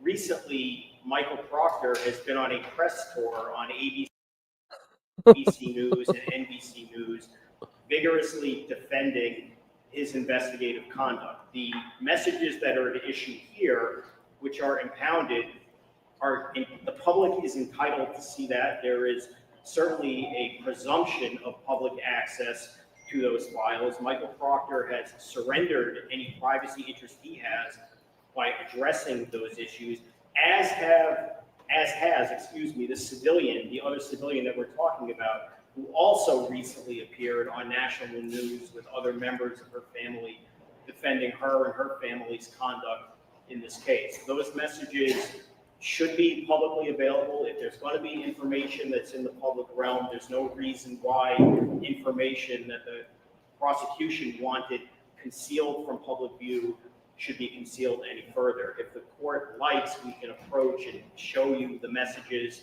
I would suggest they are relatively straightforward, and there's no reason for those to be impounded at this time. Okay. Anything you want to say to that, Mr. President? Not going to give you another week. Well, I would suggest it would make sense. Oh, God. I think that makes sense. I don't think we need to watch Eddie Cosgrove. I won't ask for another day. I mean, anyway, we stand Bederow, we stand Bradle, we stand Turtle Boy, free Turtle Boy.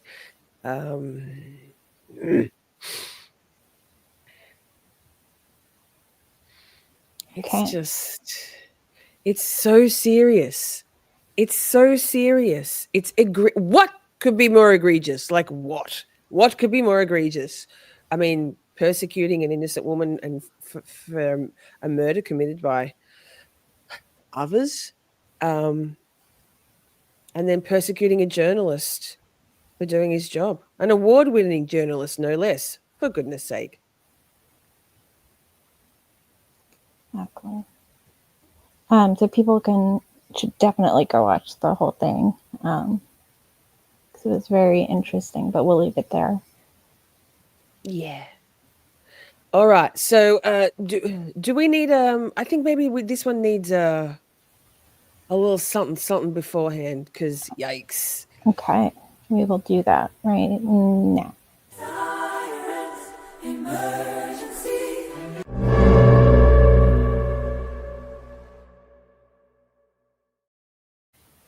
So we're heading to Australia for a moment.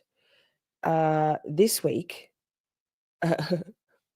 chat, a woman, a worker of the Darling Downs Zoo in Queensland, I think, was mauled by a lion at the zoo. The zoo was closed for the day. A 20-year-old zoo veteran unexpectedly mauled by the lion 30 minutes before the zoo opened. Holy shit. I'm not sure if I've sent you the update to this, Ms. What the Fuck, but I will tell you the outcome when we've watched the clip, because fucking what the fuck. A usually bustling tourist attraction empty. The fellow on the gate there has said that they're closed for the day. So yeah, it's a little bit disappointing. Didn't elaborate on the fact. Inside, there was chaos. Just 30 minutes before opening to school holiday visitors, a zoo worker in her 50s was attacked. Hi, A lioness grabbing her by the left arm and savaging her. She was assessed by paramedics at the scene before being airlifted to the Princess Alexandra Hospital in Brisbane by the Life Flight helicopter. As visitors arrived at the zoo to be turned away, news was filtering out. It's understandable though, given what we've heard In a statement, Darling Downs Zoo says the woman was watching keepers working in the carnivore precinct, calling the attack inexplicable, describing her as someone well-versed in safety protocols around potentially dangerous animals. In terms of something that's common, this is quite rare. I think we can kind of, keep these guys captive. This is quite. I'm not making fun, but can you say his last name? Because I can't. I can't. Thanks. Brakzowski. Brakzowski? I think I might have nailed that. Someone? Anyone? I have no idea. I noticed it and I was like, that is a name and a half. It's a line of a name. Yikes. Too soon? Rare. I think we can kind of, keep these guys captive. There's always going to be that spark of a wild animal. And I think today's pretty much testament to that they're still unpredictable, unfortunately. The Darling Downs Zoo didn't open to the public this morning and remained closed for the day. We came all the way from Brisbane. And we planned like a month before. It was last month the zoo celebrated 20 years by welcoming new additions to the carnivore precinct. The zoo says the animal involved in the attack wasn't one which had recently cubbed, adding it will not be put down. Police and Workplace Health and Safety Queensland have been on site conducting inspections. The woman remains in hospital tonight in a stable condition after undergoing emergency surgery. Doctors and nurses will be trying to make sure her injuries don't become infected. The zoo says this woman is a much-loved member of the family and she spent 20 years around these animals. But experts tell us regardless of daily interaction, lions are still wild and are inherently dangerous. The zoo will remain closed tomorrow. Sam? Samantha Cheney, thank you. Oh, there's one of those bumper end bumpers. Thanks, Channel 7 News. So I believe, and the update is, while her injuries may not have become infected at this point, possibly that's because she had to have her left arm removed. She lost her arm in that incident. So, geez Louise. I'm very glad that, 10 years ago, 15 years ago, that animal would have been put down. So I'm very glad that the zoo, the powers that be understood. Yeah, the powers that be understand that lion's going to lion, right?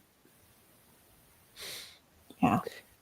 Now we are moving on. So we've got some more short clips. We spent the first good portion of the first hour covering the Texas floods and also North Carolina. So now we've got more clips. We've got some updates from some of the stories from last week, but this one is a good news, albeit a little traumatizing to get to the good part of it. But a tunnel under construction collapsed and trapped 31 workers. Spoiler alert, all of them have been rescued. So let's go to that clip. Terrifying scene of major tunnel collapse. This happened 400 feet underground, more than 30 workers trapped, some 5 miles from the entrance to the tunnel. That scene playing out in LA County. It took hours, but then the remarkable moment, they got the workers out. They were lifted up by a crane right there. 31 in all. You can see them walking out unharmed. Firefighters rushing to the scene, prepared for what could have been a mass casualty event. The first word from officials, we were lucky. Tonight, ABC's Kate Whitworth with the harrowing moments here. Those 31 workers trapped 400 feet down. Tonight, this massive sanitation construction site now closed after a frightening tunnel collapse in Los Angeles County left more than 24 workers trapped 400 feet beneath the ground. There was a location that squeezed the tunnel and forced it to partially collapse. Calls coming in just before 8 p.m. Wednesday at an industrial area outside of Long Beach. The tunnel lining failed approximately 5 to 6 miles in. The men operating this tunnel boring machine at the time and a pile of debris some 14 feet high blocking them from the tunnel's entrance. Hundreds of first responders racing to the scene overnight. Less than 2 hours later, the workers able to free themselves and walk some 5 miles to reach rescuers. The workers had to climb through debris They had to make themselves out through, and then rescuers actually came to them to assist them out. Finally emerging in groups of 8, lifted to safety inside these metal yellow. Oh, what happened there? Terrifying scene, a major tunnel collapse. This happened. Rude. Ground Rude, level, Steve, heard a Steve, boom, Steve. and it shook the ground. There's now a complete work stoppage here, and behind that white Dragados building, you can see the entrance to the tunnel. They had completed 6 of the 7 planned miles of tunnel, which runs underneath residential communities, parks, and other public right-of-ways. And tonight, those rescued workers back home and safe. Fortunately, none of them suffered any major medical issues or injuries as well, too, so that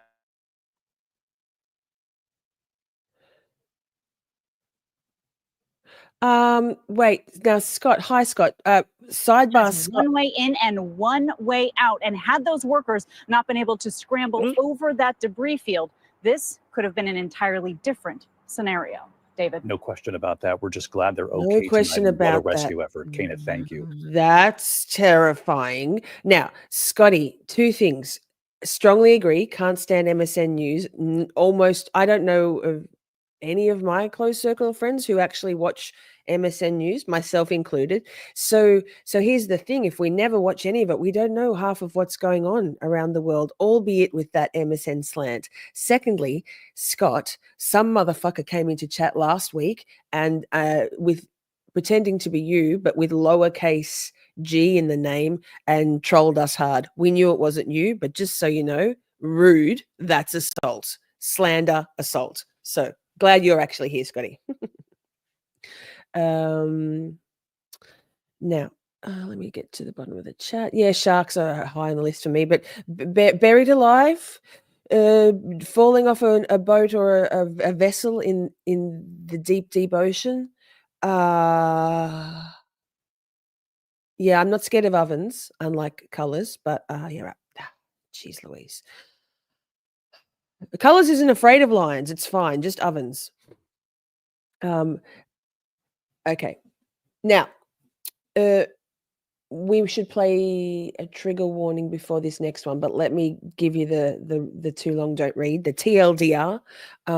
Now, last week we covered a story out of Melbourne, Australia, which was horrifying, regarding Joshua Brown, who was arrested for, trigger warning, child sexual assault in daycare centers that in which he worked over the last, I think, decade-ish. So we have a follow-up. We're not going to, basically, one of the mother of one of his victims speaks out, and we got some information about his imprisonment before trial. There's nothing explicit in this one, but still a trigger warning. If you want to step away, it's a couple of minutes. I'm not sure how long this one is. Miss, what the fuck? How long is this clip? I know I sent it to you, but how long is it? It's 3 minutes. Yeah, and then we have some feel good stuff to rinse out our eyes and our brain afterwards, and our sense of self. So let's play the clip. Okay. Oh, bumper. Do a bumper? There's so many good ones.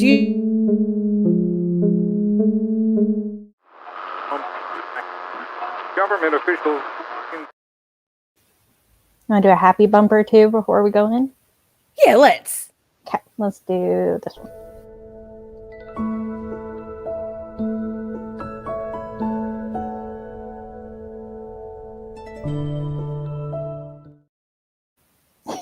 Oh, little baby Buster. Bussy was so tiny. He was so tired. He was so tired and tiny. That was when I got Buster. He was like tiny, and now he's giant. So say that. All right. Let's play the clip. Yikes! Brace yourselves. The distraught mother of one of Joshua Brown's alleged victims has broken her silence to 9 News. It comes as extra steps are being taken to protect the accused pedophile behind bars. Live to Isabel Quinlan outside Barwon Prison. Izzy, what more do we know? Pete, it's understood Joshua Brown was moved here to Barwon Prison earlier this week after being at previous remand centres because it's a maximum security prison and staff are equipped to deal with high-profile prisoners like him. It's likely he'll be under protective custody, so in isolation until he faces court in September. Now, we spoke to a mother earlier today who shared her anguish after learning that her child was one of Joshua Brown's alleged victims. This mother left her child where she trusted they'd be safe. Then one conversation shattered her world. I felt as if like my soul had been taken out of my body. I didn't believe such a thing could occur. And I've just been broken since. Police contacted her almost 2 weeks ago and said her child was allegedly sexually abused while at childcare. You can't imagine. You can't. It just makes you sick. I was just overwhelmed with emotions and I started to vomit. That's what had occurred to my child. The accused monster is Joshua Brown. 70 charges have been laid against the 26-year-old who allegedly assaulted 8 children at Creative Garden Early Learning Centre in Point Cook between April 2022 and January 2023. It makes me sick knowing that he had so much time and so much access to children alone. I don't think that my child would ever go back to any daycare centre. I feel failed, that the childcare system failed us parents. Investigations are now underway to see if anything occurred at other facilities the suspect worked at since 2017. We've been overwhelmed with inquiries from absolutely devastated families. We're now looking at in excess of 70 families. And that number is only expected to keep growing. So the team at Arnold, Thomas and Becker have organised an open information session to allow families to ask questions and understand their legal options. The likelihood is that the centres will face legal actions associated with this. The confidence level associated with someone thinking that they could be undetected, that raises red flags for us about what was going on in those childcare centres and what the level of supervision was. I've lost faith, I've lost trust in the system that was meant to protect the most vulnerable. There has to be changes so then this doesn't happen to any more families, to any more children. Isabel Quinlan, 9 News. Good evening. So that. Thanks, Nico. Yeah, Bluebird, devastating and heartbreaking, but important to follow up on. We covered the initial story which broke in Australia. That's in my home city, Melbourne. The suburbs is I live in the north, and that's kind of about where that happened was suburbs about 40 minutes from me, far western suburbs, but important to give follow-up so you all don't just get these news stories that there's no follow-up on, because it's not just a flash in the pan. Serious shit. Yeah. So now, just to kind of cleanse everything out of there, we have a couple of little things, just eye bleaches. Yeah. Similar to Twitter time, but here we go. Here's the first one. Lisa doesn't know what these are, so these will be fun for her.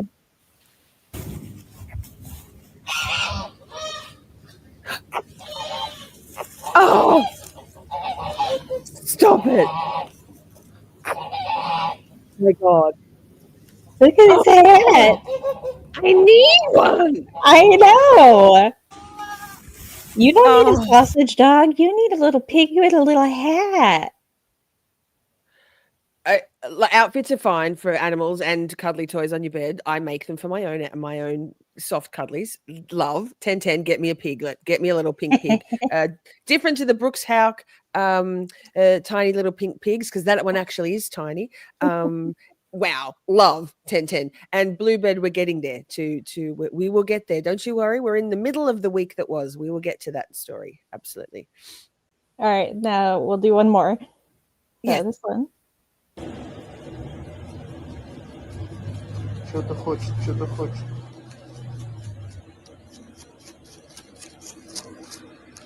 Oh.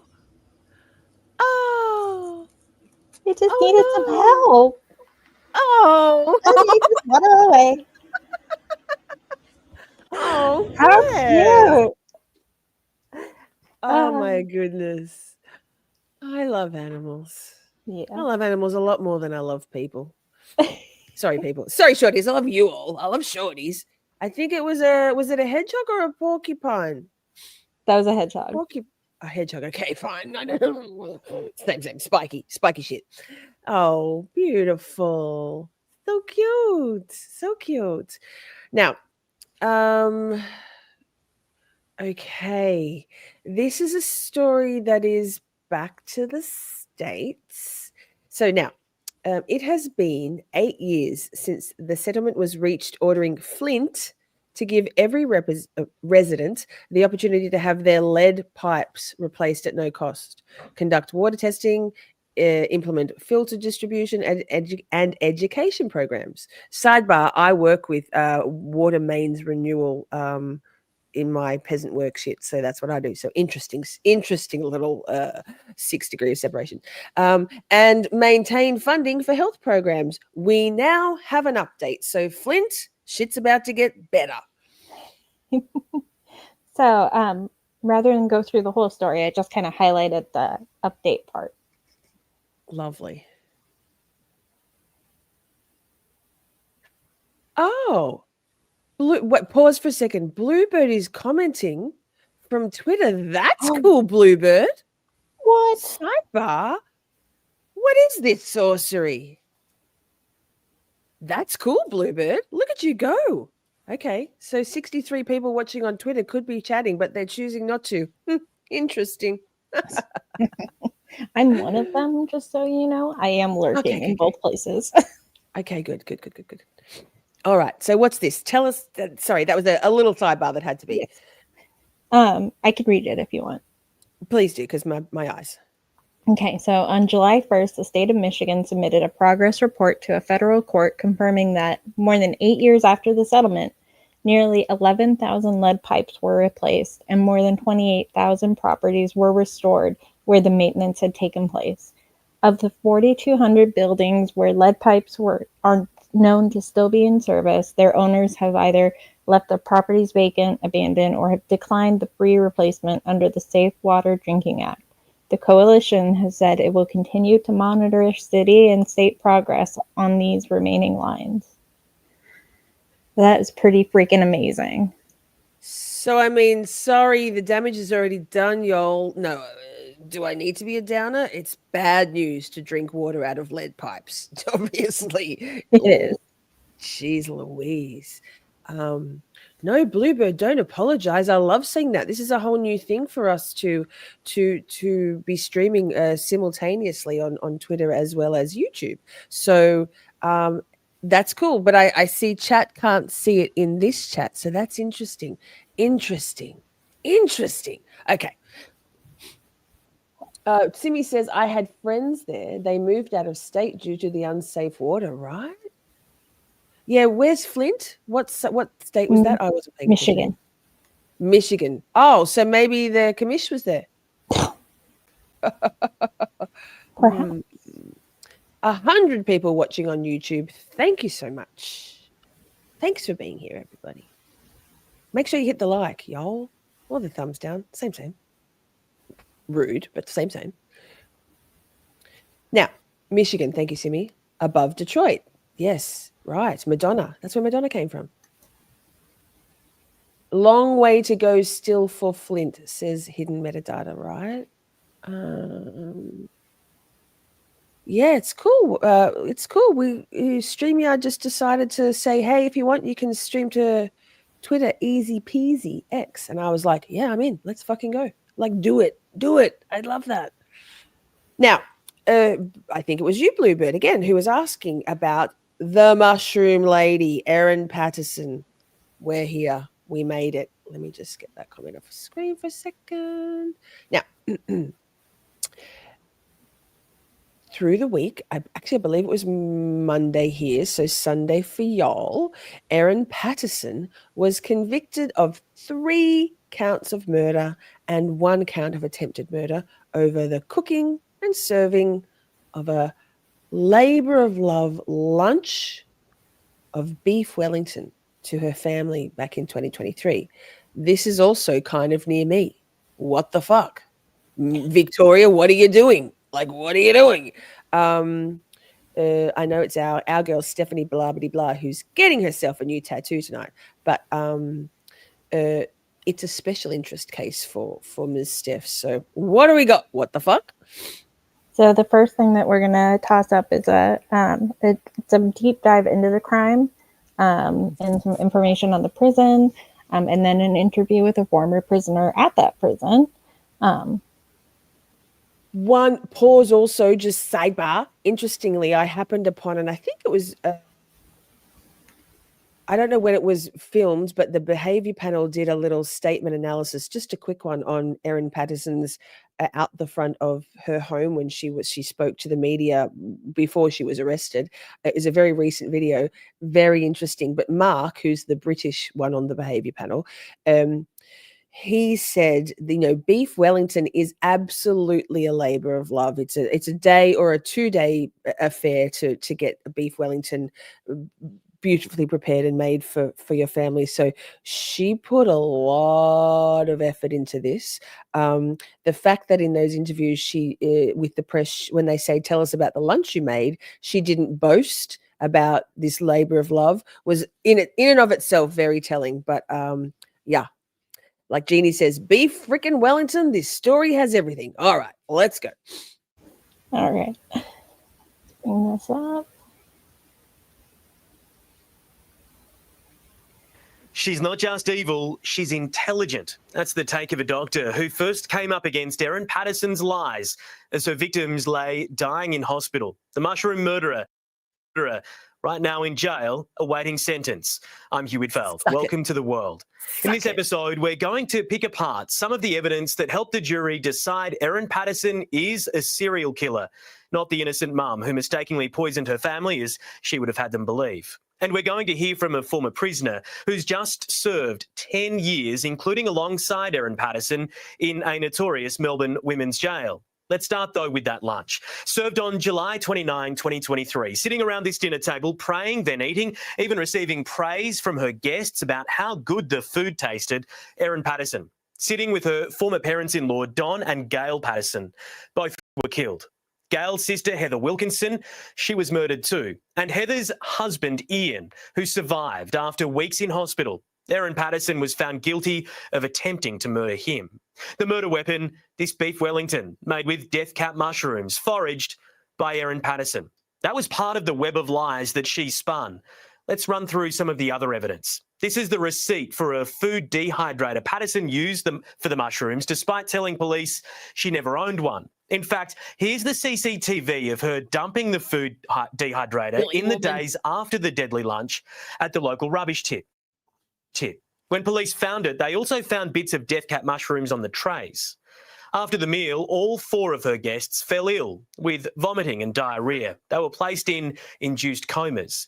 Erin Patterson turned up at hospital too, 2 days after the lunch, but panicked when staff started asking questions. She left after just 5 minutes. That set off alarm bells for doctors at Leongatha Hospital. One of the doctors called emergency services.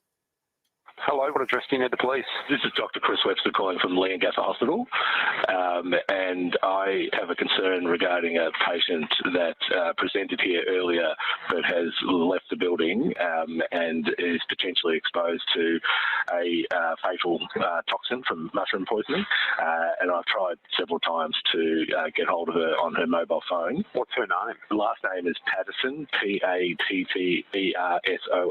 First name? Erin, Erin.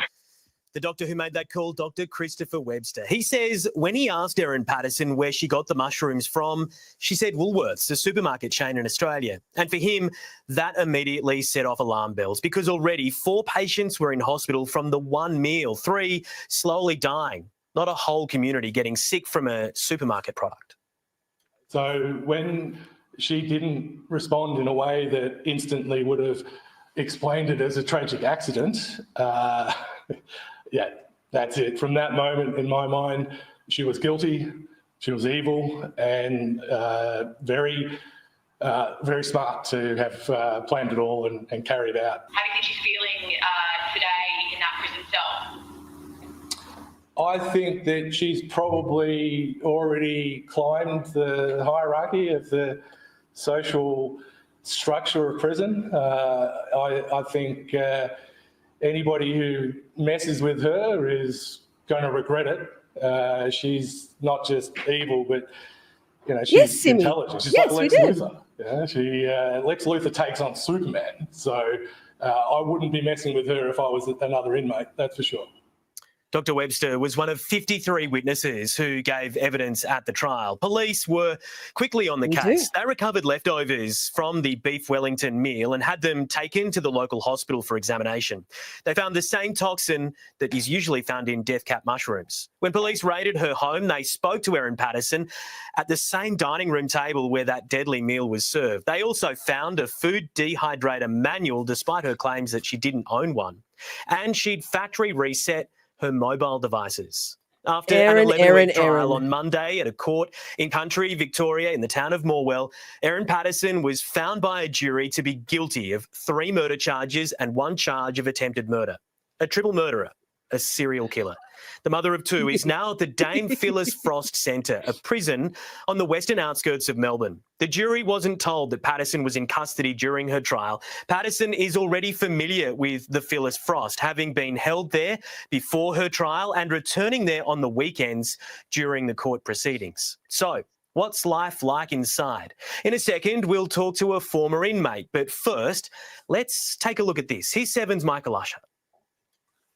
Just outside Melbourne, behind 6-metre fences at a fortress of razor wire, lies one of Australia's toughest women's prisons, Dame Phyllis Frost Centre, home to up to 600 inmates. Bad place. Convicted, the violent, I haven't been the there. infamous.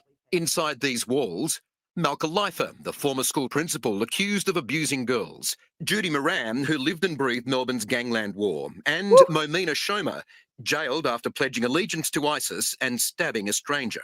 Life inside is rigid, stripped of freedom, meals are rationed, movement is scheduled, trust is rare. Each inmate is assigned a compact, sparsely furnished room, usually shared with another woman. There's a metal frame bunk bed bolted to the floor, a stainless steel toilet with no seat, and a small desk built into the wall. Personal items are limited: a few books, hygiene products, family photo, tiny amounts of blue tack. Fluorescent lights buzz overhead, and a narrow frosted window lets in little natural light. Privacy is non-existent. Even the toilet sits in full view. To visit, you must be pre-approved and booked in by the inmate. Sessions are limited. You're urged to call ahead before you drive hours, only to be turned away. Visitors, including the likes of Erin's children, will face dress codes and bag checks. Sheer tops, hoodies, watches banned. Even colours are regulated. Smartphones are banned, so is most jewellery. You may be asked to remove hairpieces or even change into a prison-issued shirt. Refuse, and the visit's over before it begins. Contact can be limited. Hugs are brief, if allowed. Conversations, strained. Security, always present. Inside Dame Phyllis Frost, time is served slowly. So let's hear from a former inmate. Ashley Chapman has just served 10 years there, including in the same solitary confinement conditions Erin Patterson has been held in and will be held in. The slot, they call it. Chapman was convicted of serious crimes, including armed robbery. Yeah, it was very confronting. Also having to be strip searched as well in front of 2 complete strangers. Yes, they were the same gender as myself, and they're just doing their job. And then you're put in the cell with this little folder with this document that is very old and not up to date. And then they close the door because you could arrive late at night or you've been in medical because you've got conditions and you've had to wait for a doctor, and then they just lock that door and you're locked in for the rest of the night. And you don't know what to do. You don't know if you're allowed to do anything. You don't know if you're allowed to turn on the TV, if you're allowed to turn on the light. You just sit there and stare at the wall. And you just don't know how long it's going to be until they open the door again. I was very scared at the start. There are some very scary people in there. You could be in your cell at 11 o'clock at night when the whole prison is shut, and you hear the officer walking down doing their checks, and all you hear is the keys jangling back and forth. And then you're wide awake. And then the next half an hour, depending on who's on obs or not, you hear that again. It's torture. Torture, she says. There is a key question about Erin Patterson that remains unanswered. Why? Why did she kill her ex-husband's parents and his aunt and try to kill his uncle too? Prosecutors made clear during the trial they wouldn't be presenting a motive to the jury, ultimately believing they didn't have to. She's been described as a disturbed, sociopathic nutjob. Here's Dr. Webster again. If you don't like the way your in-laws treat you, there are ways to deal with that that don't involve snuffing out the lives of 3 innocent people and attempting to take a 4th. The fact that she is capable of doing such a heinous act speaks volumes about the fact that her brain, her level of empathy, her level of self-awareness, her level of what other people think of her, it's all disturbed. Erin Patterson has 28 days to appeal her conviction. If she doesn't, sentencing proceedings will begin in August. Often in Australia, victim impact statements from the victims' families are read to the court. The maximum penalty for murder in Victoria is life in prison. Boom. It's boom. Yes, so sentencing, as the reporter just said, sentencing yet to go ahead. Yes, I saw you say 69 years, Jeannie, and I had a little chuckle. 60, yes, 60 days in prison. Right, now, so, Erin, was what the fuck said in the private chat. I have opinions on this doctor. He has a lot of opinions for an ER doc. Well, you know. That was in the private chat for... No. I you know me. I struggle with things like that. Because also someone else, Rachel, I think said apparently Dr. Webster is in trouble for these interviews. So you are not alone, Ms. What the fuck. Oh, okay. Well, I do feel better then, because I'm like, you're an ER doc and you say a lot of things, and there's actually the next clip is an interview with him. Oh, good. Also, sidebar, when Simi said before about eye drops and mushrooms, interestingly, James Craig, you guys all tease me about how I say things. You guys say Craig like weirdos. Craig, the poison that he is alleged to have put in his wife's protein shakes was tetrahydrozoline, which is eye drops, and something else. So there you go. That's if you didn't watch the eye drops murder trial, you should. Crazy, but that's same. Yes, do not. You say a lot of things. I do. And I can. What are you going to do about it? Unless you say this is a direct secret, I'm going to probably say it. That's true. I'm going to be noted. Noted. Okay. All right, I'm gonna... Right, so another interview from this chap. Yes, and there's other information in here too, because the court released a bunch of stuff right after the trial, and so that's where a lot of this information is starting to pop up, which is really cool to see how your system works down there. Yes, and also because good point. In Australia, and I've said it before, but in Australia we don't have televised trials. I think Shelley isn't here tonight, but Pokemon, I posted an article, and the courtroom sketch of Erin Patterson. She was like, "Ooh, that's a heckin' sketch." It was, it's so mean. Well, All right, let's go. Yeah. But we begin tonight with one of the key witnesses in the mushroom murder trial as the sun sets on Erin Patterson's first full day behind bars as a convicted triple murderer. You recall that moment where she discharged herself from Leongatha Hospital after seeking treatment, trying to pretend that she too was a victim of the deadly meal she'd prepare. The on-call doctor that day who blew the whistle on her was Chris Webster, and he joins us on 10 News Plus tonight. Doctor, we really appreciate your time in coming in. We thought to start with, we might just play that 000 call that you made when Erin Patterson ignored medical help and discharged herself from hospital. This is Dr. Chris Webster calling from Leongatha Hospital, and I have a concern regarding a patient that presented here earlier but has left the building and is potentially exposed to a fatal toxin from mushroom poisoning, and I've tried several times to get hold of her on her mobile phone. So, what's her name? So the last name is Patterson, Patterson. First name? Erin, Erin. Doctor, an extraordinary call there. You can hear from the tone in your voice, even at this early stage, that you knew something wasn't right. What did you think about Erin Patterson at that very moment? Pause for a minute, please, Ms. What the Fuck. I thought she was guilty, asking a question. and I thought that...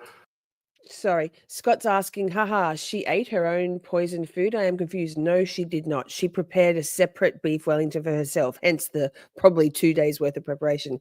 There's been there was testimony by the surviving Ian, the fellow who survived, that while the group of people, the luncheon friends, well, victims, were offering to help Erin in the kitchen prepare, plate things up, she wouldn't let them come in the kitchen. So no, she was hospitalized because everybody else was dropping like flies, but no, she did not eat that because death caps. And if you're wondering what death caps look like, they're the main picture on the thumbnail for today.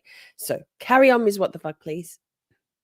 Behaviour when I saw her in 8 o'clock in the morning when she first presented. It was intentional. It was very strange. And when I asked her directly, eye to eye, where did you get the mushrooms? And she said, Woolworths.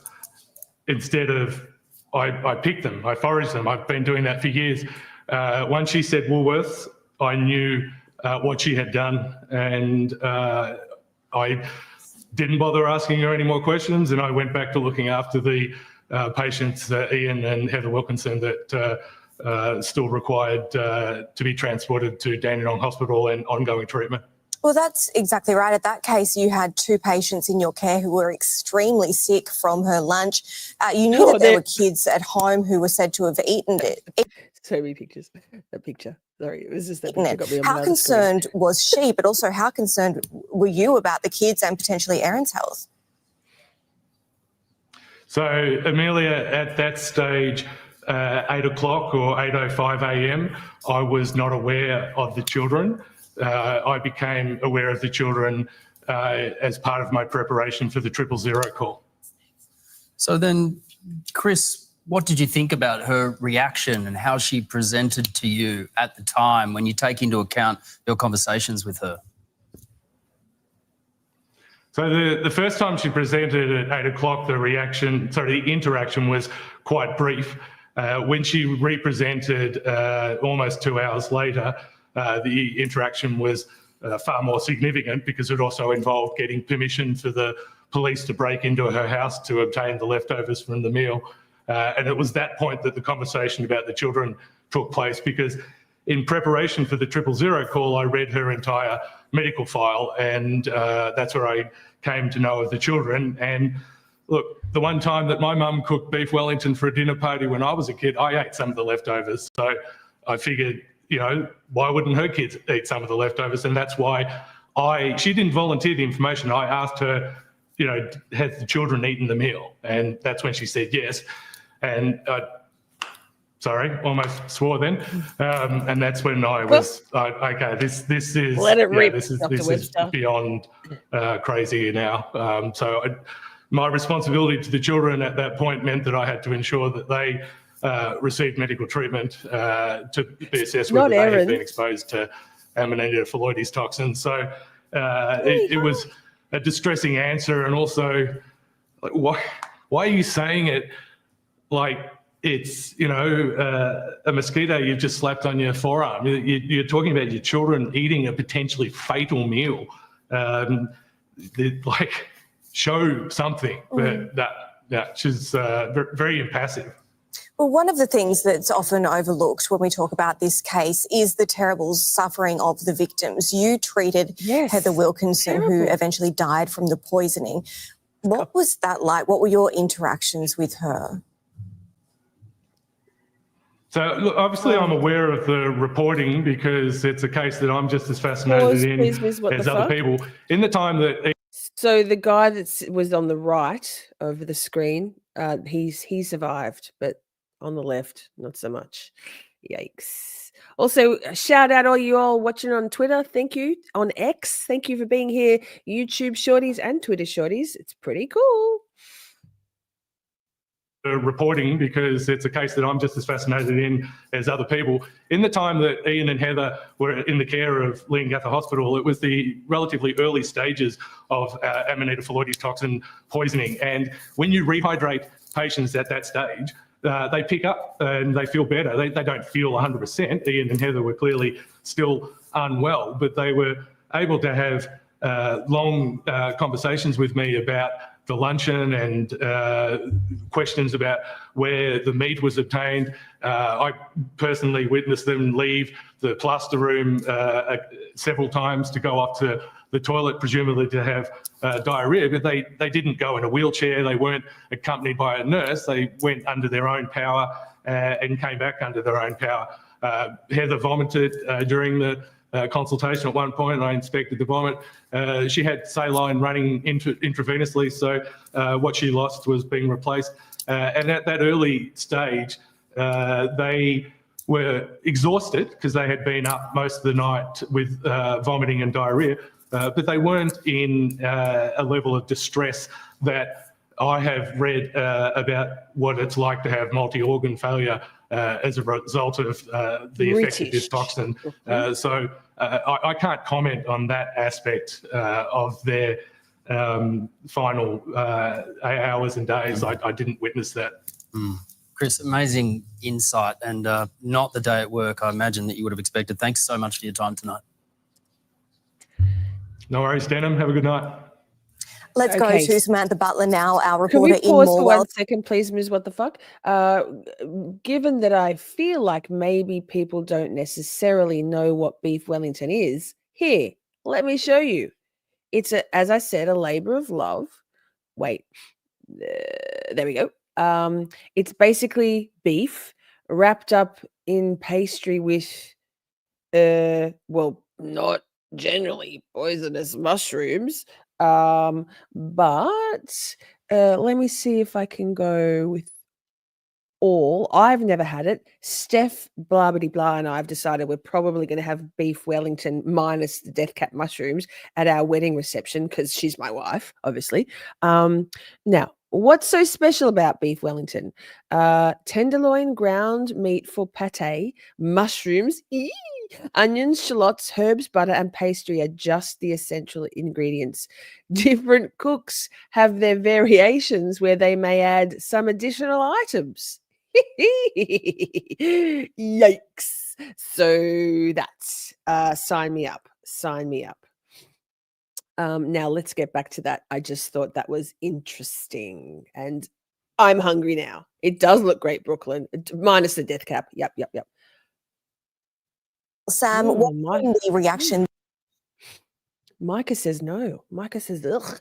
Bluebird says ugh. Was it by chance Gordon Ramsay? Because I know that's like his thing. Is it? Yeah. Oh, now wait. Jeannie's got a zinger here. Beef Wellington, named after British Duke in Napoleonic Wars. It's actually delicious, but obviously not the way Patterson did it. I like steak. It was Ramsay's. I mean, Britt Ketchell comes in with a zinger. I've never eaten or seen that meal in real life. Well, I mean, Britt, maybe we're peasants, and that's why. But we're both still alive. So I never seen it in real life. Also, we don't know that it wasn't delicious. I mean, it could have been delicious what she made. It just wasn't good for them. Just saying. All right. There today. And has there been any sign of Erin Patterson's ex-husband Simon or the man who survived the meal, Ian Wilkinson? Amelia, we haven't seen Simon Patterson or Ian Wilkinson today, but they do have a lot to process and have said they would prefer to do that out of the public eye. Ian Wilkinson did post a message of positivity on the community notice board outside Korumburra Baptist Church, and the community there continues to wrap its arms around him as it has over the past 2 years. There are still elements of this case that we're not able to talk about, and that is to protect the integrity of the appeal process should Erin Patterson's defence team decide to try to have her convictions overturned. But we can give you a pretty fascinating insight into what the jury has been shown throughout this trial. The Supreme Court has granted the release of dozens of exhibits, including the first photos from inside Erin Patterson's Leongatha home. Ooh. Oh, the music, so ominous. Oh. Oh.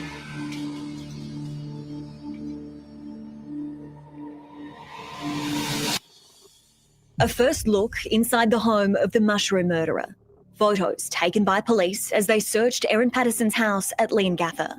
The dining table where the lethal lunch was served and the utensils she used to prepare those beef Wellingtons laced with death cap mushrooms. On the shelf, the kitchen scale she used to weigh the toxic mushrooms, and inside a drawer, an instruction manual for the food dehydrator she denied owning. Days earlier, she dumped it at the local tip, part of her failed plot to try to get away with murder. These were the only plates police could find, stacked in the dishwasher and in a drawer. This is her handing a phone to police. It was a dummy, which she'd factory reset 3 times. Her real phone, that's it with the pink case, has never been found. Crucial evidence which helped police to bring down the mushroom cook. Relief, I think, relief for the family. Oh, good I know hair. some of them, the son-in-law is my mechanic. So, yeah, I'm glad it's over. Right, Scott. And I think the jury did the right thing. This was Erin Patterson a day after the lethal lunch, making a pit stop at a servo, wearing white pants while claiming to be sick with gastro symptoms. She goes into the bathroom and comes out 9 seconds later. Then she browses the sandwich selection, picking out a ham, cheese, tomato and a sweet chili chicken wrap, all while her relatives were fighting for life in hospital. If she really loved those people, right from the get-go, she would have done everything in her power to be honest and upfront, if it was a mistake, yeah. Her web of lies unravelled in front of a jury who found her guilty of murdering Don and Gail Patterson and Heather Wilkinson and attempting to kill Heather's husband, Ian. It was a long trial. It was a very interesting trial, but for my part, not unexpected. But of course, we weren't there for the whole time, nor do we know what the jury were thinking about. But no surprises from my point of view. There was no sign of the Patterson or Wilkinson families today. Both have requested privacy. But outside the Korumburra Baptist Church, words from the pastor. Life can be hard, but God is faithful and he is always with us. And from church leaders, it's been a long journey and we continue to lovingly support Ian, Simon and all the Wilkinson and Patterson family members through this difficult time. To Ian, we love him as a person and we hope he can get through all this now, and you can't put it aside. It's something you cannot. Privacy screens remain in place here at Erin Patterson's Leongatha home, where she lived with her 2 children before hosting the deadly beef Wellington lunch. The triple murderer won't be coming back here anytime soon. She's now facing life behind bars in a maximum security jail. Legal experts anticipate an appeal. She's got 28 days to lodge an appeal from sentence, or from conviction, actually. And that appeal, of course, has to be lodged with grounds and particulars. It will need to show some sort of error, some sort of failure of the court to apply the law correctly, something like that. But as for whether she's likely to win... Now that's a different issue. There'll be thousands of pages of transcript, thousands of pages of information that will need to be reviewed by the lawyers. Mistakes do happen, and sometimes cases that have gone for a long time get overturned and reheard. So I really can't speculate on whether I think it'll be successful or not. As the world watches and waits for the next chapter in a now notorious case.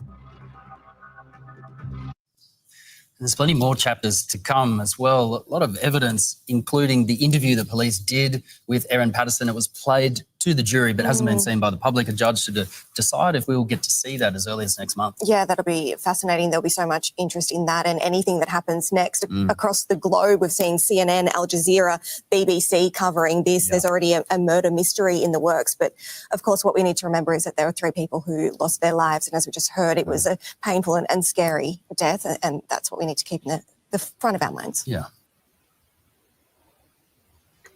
Okay. Yikes. Yes. So I just want to say, hey, hi, 98 of you watching on Twitter at the moment and 125 here on YouTube.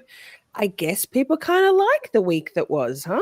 It's a good way to get a cross selection of the good, bad, the ugly and the funny, the tragic and the important, the heavy and the light that happened in the week around the world, right? What the fuck?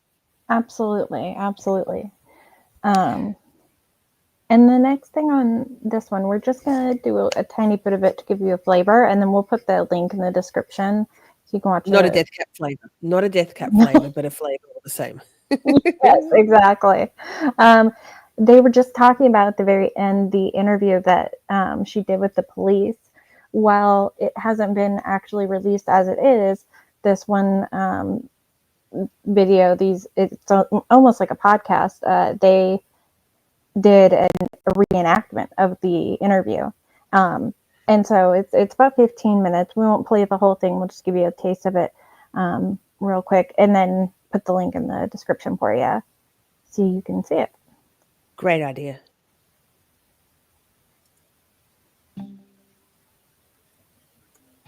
From The Australian, here's what's on the front. I'm Claire Harvey. It's Wednesday, May 28, 2025. Gas is back with a vengeance in Queensland, with the Crisafulli Liberal government to unlock 16,000 square kilometres for exploration to address looming energy shortages. Sydney University dehydrator, even after police had seized CCTV showing Patterson dumping a dehydrator at a tip. Today, we're bringing you Erin Patterson's police interview, recreated by voice actors after it was played at the Supreme Court trial where she's pleaded not guilty to murder. Feisty. Now she's guilty, My name's convicted on all Luke Farrell, charges. Detective Sergeant. The reason we're here today is to execute a search warrant. Sure. And it's in connection with the death of 2 people over the last couple of days. Who died?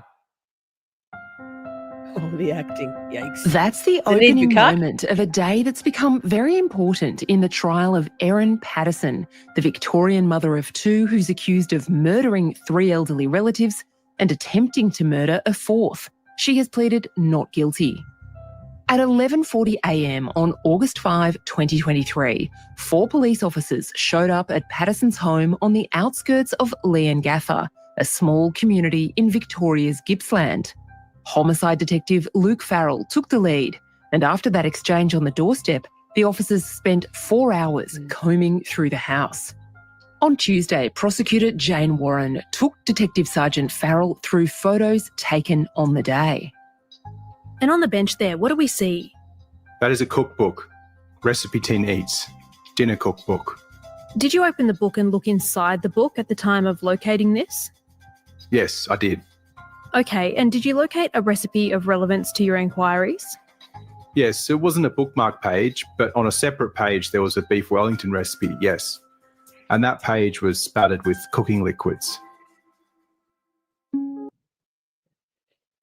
Bluebird asked a question. In Australia, do her attorneys get to see all the evidence against her before trial? Yes, absolutely. It's the same rules of evidence, and there are differences, but the basic premises of the law are the same in terms of, she didn't have to take the stand, but she chose to. All those things. So yes, they get to see full discovery. It's only fair. So we'll link that in the description, yes, if you'd like to watch more. And actually, we do have, it's taking a little while because I'm slow on writing scripts, but our second, haven't got the first one out yet, but our second Miss Shorty True Crime pre-recorded video will be on Erin Patterson. So keep an eye out for that because Stephanie Blah has done all the research for me, pulled it all together. So when I'm getting to it, that will be our second one. So yay, huzzah! Awesome. All right. Before we go to our next one, because that was it wasn't super heavy, but it was kind of heavy. Let's do a little bit of eye bleach, a little bit of yes, kind of cleanse cleaning the out. palate, rinse our eyeballs. So we are going to go to here, and I accidentally unshared my screen, so I got to do it again. It's your first day. It's our first day. It's our first day. Never done it before. Never.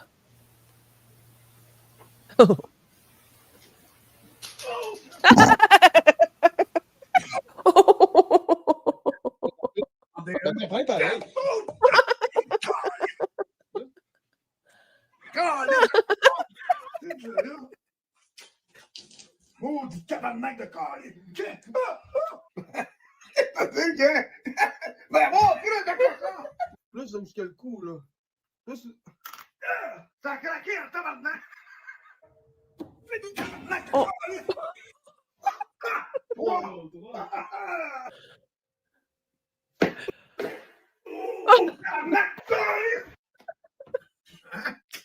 Tabarnak, là! T'as envie de me concentrer? T'as des goûts, là, tabarnak! Qu'est-ce mon hostie? Ah ben, tabarnak, toi! Ben, j'ai jamais vu une licorne, même. Ah ben, tabarnak de calice, qu'est-ce que t'as fait là? Reviens, arrête! Oh, non!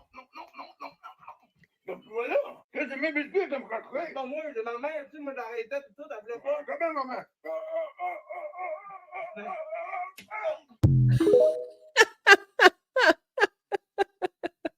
Oh, that's great.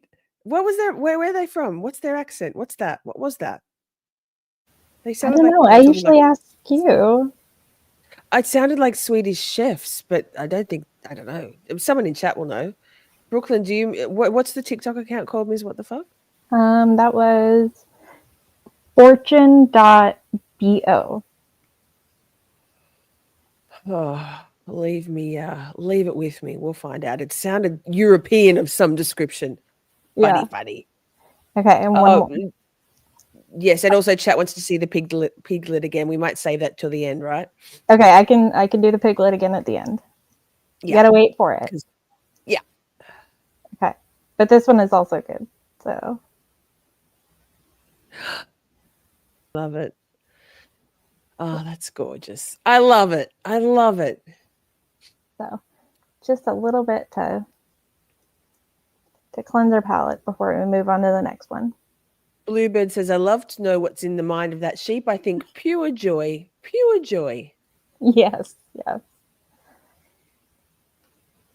So we spoke. I've been mentioning this case for the last few weeks of the week that was in our live streams, but 10 years on, and Brooks Houck and Joey Lawson were found guilty in the murder of Crystal Rogers. Happened in Bardstown, almost 10 years to the day. The July 4th weekend of 2015. And Lawyer Lee was there in court for all of the testimony. She didn't stay for closing arguments and the verdict because it was a rather costly exercise, I think, for her to be there. However, she was, in her commentary nightly recaps, she was seeming to be a little concerned about the strength of the Commonwealth's case, the Commonwealth of Kentucky. However, enough in the testimony stuck with the jury, and they did the right thing. And very quickly, it was under 4 hours, right? But we have the verdict, a segment of the verdict. We've been on the live verdicts this week. We were there for the live verdict of Erin Patterson. We were there for the live verdict of Brooks Houck. So go us, Shorties. What we got? Yeah. So first up, we're gonna watch the actual verdict, which is amazing.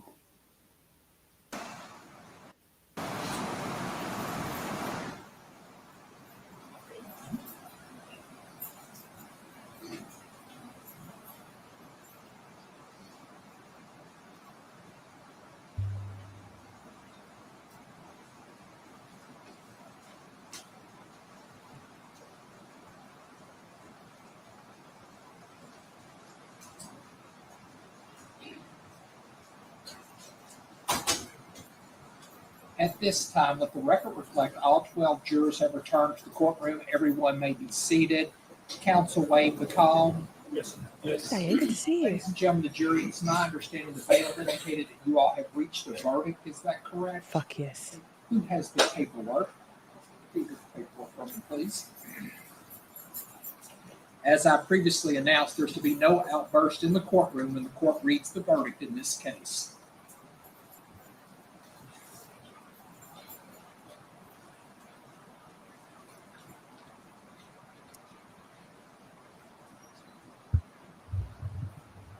Okay.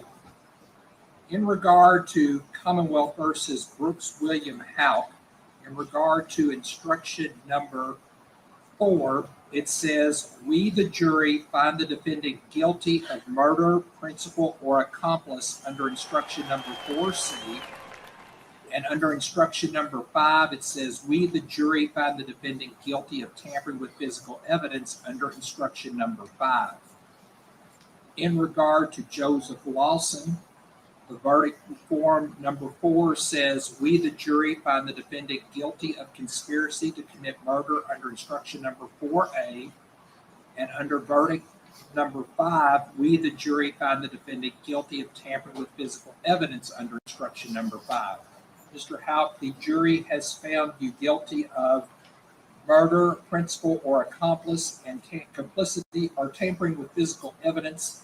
The court hereby finds you guilty of those. The counsel wish for the court to poll the jury as to their verdict. No. Not necessary? Okay. No.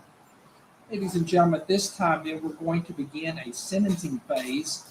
So let me ask, does the Commonwealth wish to give an opening statement? No, sir. Does Mr. Houck wish to give an opening statement? No, Your Honor. Does Mr. Lawson wish to give an opening statement? Yeah, I would ask for a recess because if you have things prepared, just putting all this out. You want a recess because you have things prepared? Yes. How long do you need? 5 to 10 minutes. We'll do 15 minutes. 15 minutes? Okay. Ladies and gentlemen, we're going to take a 15-minute break before we begin the sentencing phase. So be ready to come back in at 12:58. Okay? On the dot.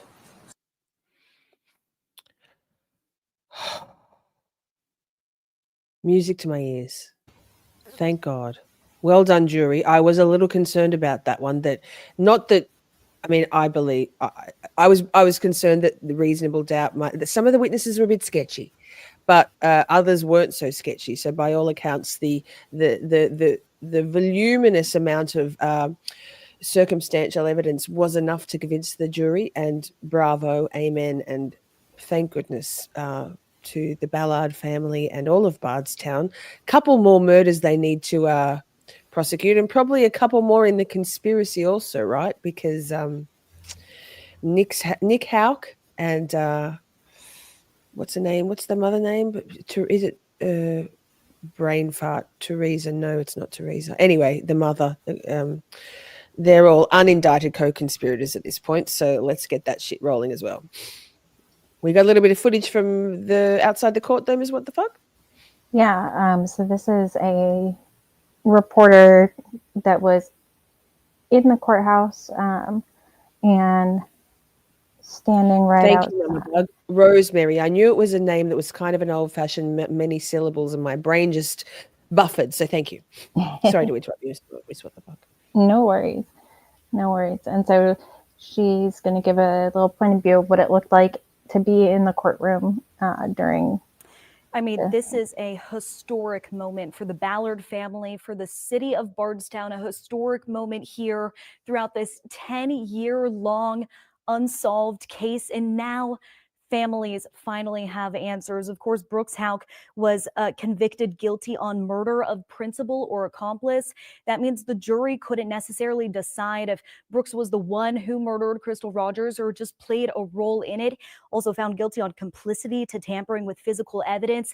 For Joseph Lawson here, conspiracy to commit murder, guilty in tampering with physical evidence. Just to give you a look into the courtroom, I mean, when Judge Sims was reading off the verdict, you could hear just emotion from all sides of the courtroom, not a dry eye in the room. You could hear Sherry Ballard and the Ballard family, several of Crystal Rogers' children crying quietly because, of course, there was instructions to not have any outburst or not to, be loud with any reactions. But once we stepped out of the courtroom, that's where you could see the family here rejoicing. I even heard someone say, "Thank you, Jesus." People were crying, embracing each other. Emotions were heavy. And even on the defense side, several folks who were there as a guest on the defense side were also in tears. A really emotional moment. Of course, in about 10-15 minutes now, the court will resume and we'll get some more information on sentencing and hear any motions that counsel has to give. But again, guys, just a historic moment here in Bowling Green, but historic for Bardstown.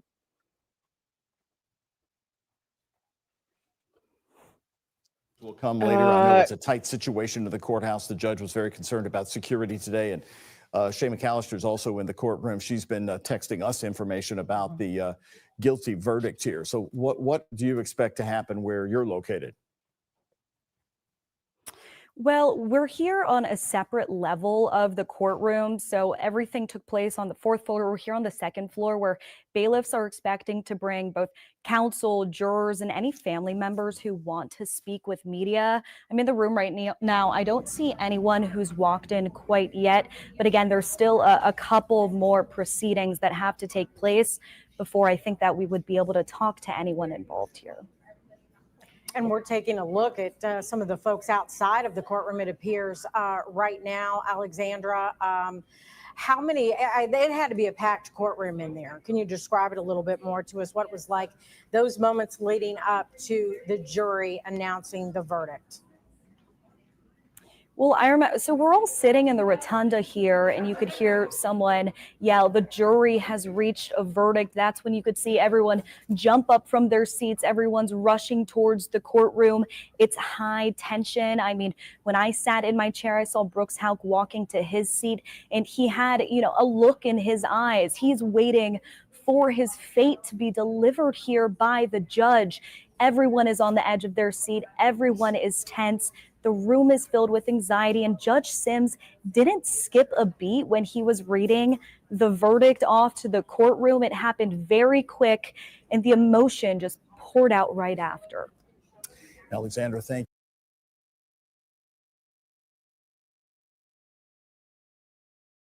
you. Miss Shorty, you're muted. Miss Shorty, you're muted. I know. I was just saying, FYI chat, I've pushed the next stream back by an hour. I don't know, we probably won't use that full hour, but we don't need to rush. There is still stuff to cover here. So apparently that verdict, by all accounts, the verdict was announced that there was a verdict, and then very quickly the verdict was actually read. Not your usual what we are used to hearing about, half an hour. I think A$AP Rocky was like hours. Yeah. Yeah, that was, someone was stuck in traffic, but so it was basically, we have a verdict and yep, let's read it. The judge was like, chop, let's get it on with it. So yeah. Okay, so we're going to have one more video for this case, and it's freaking beautiful. And we have Scott here, which is cool because I think it might be reminiscent for him of something that he just was at. So I'm just going to show it. It's fantastic. Crystal's favorite color was pink. Spoiler alert. Wide look at everything we're seeing. We're seeing all sorts of signs, say things like it's not over yet. Truth wins for Crystal. Yeah, we can. Oh, and that's at this beautiful. moment, again, we're just waiting for the Ballard family to make their way home for a day that they've been waiting 10 years for. Verdict day, guilty verdicts for both Brooks Houck and Joseph Lawson. We actually see some signs on this side that Alyssa's actually pointing at. We see probably the biggest sign that we've seen to this point once this car moves to the side, and it says, "God heard our prayers." So I just wanted to show a little bit of that, but I want to move now to when the sheriffs are going to drive the family through this crowd, which is so special. I'll probably cry. So just heads up. I'm already almost crying. Here we go.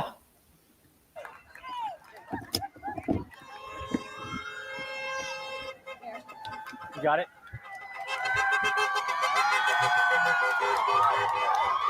All right, here we go. We're seeing multiple sheriff's office vehicles with the Ballard family.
So that's pretty amazing. And next there's he does this interview that this lady knows the family very well, and this interview is pretty amazing. So we can watch it or we can leave it. It's up to you. We should watch it. Okay. What is your name? Wilma Sorrell. Can you spell it for me? WILMASORRELL. And you live here in Bardstown. I noticed you said, what did you say? You were saying it over like we got our county. We are getting our county back. One arrest, one justice served at a time. We've got our county back. Yes, you can tell. So it's been a long time coming. The family has always had a float in the Christmas parade. And it was always the last entry. They requested to be in the last entry every year at the Bardstown Christmas parade. And I texted Mary today and I said, we're going to have one hell of a Christmas float for you all this year. And she said, yes, ma'am, it's coming. So the parade for Christmas is going to have a special meaning because for 10 Christmases, it was Bring Crystal Home, Prayers for Crystal. This year, it's going to be a whole different dynamic with the parade and with the community. We know now that 3 people are serving sentences for their crimes. That was found by a jury in Kentucky. And so many of the community members supported, and the state supported this family the entire way. What was it like to see members of the family emotional as they drove by? Very, very emotional for all of us, and very just proud that we did not give up hope. They didn't give up hope. They continued the walk. They continued. Everybody's so excited. They just continued the search, and they may not know where Crystal is, but they know what happened. They know. They still have work to do to get more answers, Sammy. but that's coming. I do believe that's coming. What do you hope happens next? I hope that more people that were involved will come. It'll come to light. You know, of course, I don't know anything about what's going on behind the scenes like that, but people know that's higher than we are, and we'll find that out soon enough. And your heart, how glad are you that everyone showed up today? Oh my goodness! To give them a welcome home. So all of us were getting text messages and Facebook messages about being down here at 5. We wouldn't have been anywhere else. And to have this city streets lined up to support this family and this community, there's people here from out of state and out of the county. And that means a lot because that just tells you how much love this Ballard family, the Ballard family has. You know, even Tommy's brother, Mike Ballard, I was talking to him a couple weeks ago, and, you know, it was just really emotional for him. And, you know, it's just the whole family, not just the immediate family of Crystal's children, but the entire family and community has suffered for 10 years. And these are not the only crimes that we needed solving. You know, we still have Jason Ellis. We still have Tommy Ballard. We still have the Netherlands who live like within a mile from my home. And so these things, we want our community back, and we are going to get our community back. My last question for you. We talk a lot about the dark cloud. Yeah. Where is that now with this latest conviction? Well, you know, I hate when people say Bardstown is a terrible town, and look at, they can't solve anything. Yes, we can. The community Yes, we can. The family solved this murder, and they will continue to push forward for more answers. And we have sunshine. We are a ray of sunshine community, and we are going to continue until we get more answers and more resolutions. And we're going to be resolved. We're not going to resolve until we have these murders solved in this community. It may take a long time, but you know what? We got time. But let's get it done now. This is the first of many. Let's get it done now. Yes. And it's just so emotional for so many people. And, you know, I passed by Sherry Ballard's home, and because I live out that way, and all the pink balloons lined up along her fence line. And I was going home after work to change my shirt because I had to wear my Crystal shirt. And it was just seeing that, I knew. I'm like, this is her sunshine right here. This is her light. Now we have to find out what happened to Tommy, her husband, the light. Yes. So once they find that out, then Sherry can rest, you know, and she can get back to the business of helping to raise her family and enjoying her life. So we love you, Sherry. We love you, Sherry. We love your entire family. I mean, this is just, I can tell the emotion on your face. Yeah. Ooh. So powerful. First of many, huh? Yeah. What a beautiful vibe. Like, that's a joyous, you know, justice. It's tingles. I'm so happy for that community. If you are interested to know more about the case before any arrests were made, there's a podcast called Bardstown Podcast. It's all one word, and it's got a couple of episodes about the murder, the still as yet unsolved and unindicted, well, unprosecuted murder of Officer Jason Ellis on, excuse me, on the highway there, coming home from work, I think, I believe. It's been a while since I listened to that podcast, but it's great. And then a whole many episodes about Krista Rogers at that point, no arrest had been made, and then also her father. Oh my goodness, sorry. Tommy Ballard was shot when he was hunting on his own property with his grandson. So Tommy Ballard was Crystal's father. The timing of it was all very interesting. He was championing hard for justice and for answers into the death of his daughter, because the whole community knew what's what. They knew. So give that a listen if you're interested in learning more, because it's a fantastic podcast. It's up there in my top 3 or 5 podcasts. So definitely, that's how I knew about the case. So we're moving on, Ms. What the Fuck? Yes, we are. Now, a case very dear to my heart. Camp Shorty. It's Miss Shorty. Miss Shorty was built. The channel was built on shorts, YouTube shorts about this case. The Adelsons, the murder of Professor Dan Markell, beloved FSU law professor Dan Markell, back in 2014 in Tallahassee, Florida. Well, this week, Donna tried to get a change of venue, and she even likened herself and this, the idea of selecting a jury, a fair and impartial jury in the Tallahassee area, as being similar to that of trying to find a unbiased jury in Idaho for the Kohberger case. So lol, Donna, why would you ever associate yourself with Brian Kohberger? Yikes. But we have a clip, right, Ms. What the Fuck?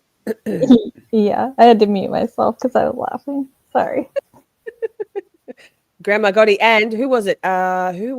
One of my Twitter friends, Media Slurp, said to me, Miss Shorty, have you written a song about Donna? Well, you know what? No, I haven't. But watch this space, because I know enough to write the lyrics for that one. So, Donna, a blockbuster case, justice for Dan. Yes, let's watch this tomfoolery.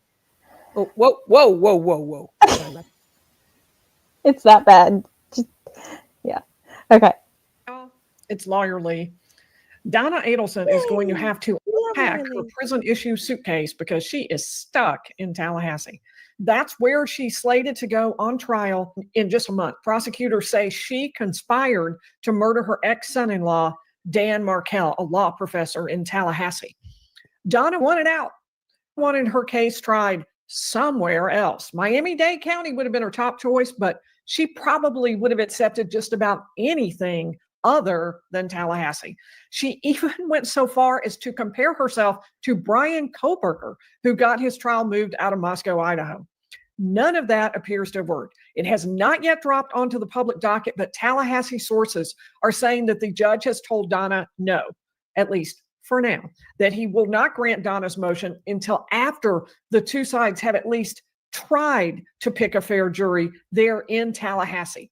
I'm not at all surprised because the judge made it pretty clear at the hearing 3 weeks ago that that was what he was likely going to do. So let's talk about what just happened and what that means for Donna Adelson's upcoming trial. Should the judge have moved the case? Did he make the right decision? What does this mean? So first of all, what exactly is it that Donna Adelson wanted? She asked the court to do something called change the venue. Venue means just the place where the case is filed, where the jury is going to go to actually hear the case. And she wanted the trial moved out of Tallahassee because she said that folks in Tallahassee are just too biased against her. Now, she originally filed this request all the way back in January of 2025. So she has been asking for this for months. I'm thinking of it. Would you hit like? That'll really help the video get out to more people, and subscribe. We would love to have you back for more.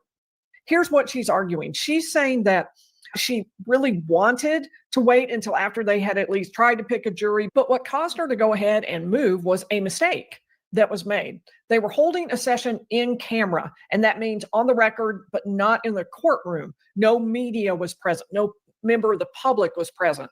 And they were talking about what Donna Adelson's son, Rob, had testified to. I imagine it was an argument over whether or not it was going to come into evidence. And the court apparently ruled that at least part of what Rob Adelson had said would not come into evidence. That part, though, made it into the newspaper after the transcript was accidentally posted to the court's website. The Tallahassee Democrat, the local newspaper, picked up on that. Let's take a look at what exactly Donna Adelson's team argued in their motion for change of venue. The media coverage throughout the investigation and trials is overwhelming. The trials have all been televised by local and national news. Additionally, the case is the focus of numerous podcasts and blogs, and that Ms. Adelson has a fundamental right to a fair trial by an impartial jury. That's a matter of due process. As part of her constitutional right, she gets a fair trial by an impartial jury. And she says, I can't get one. I can't get one in Leon County. And she says the pretrial publicity in this case has been so inflammatory, emotional, and pervasive that the Leon County jury pool is now tainted. And she cites not just what she calls traditional news, but also blogs and podcasts produced by lawyers and laypersons.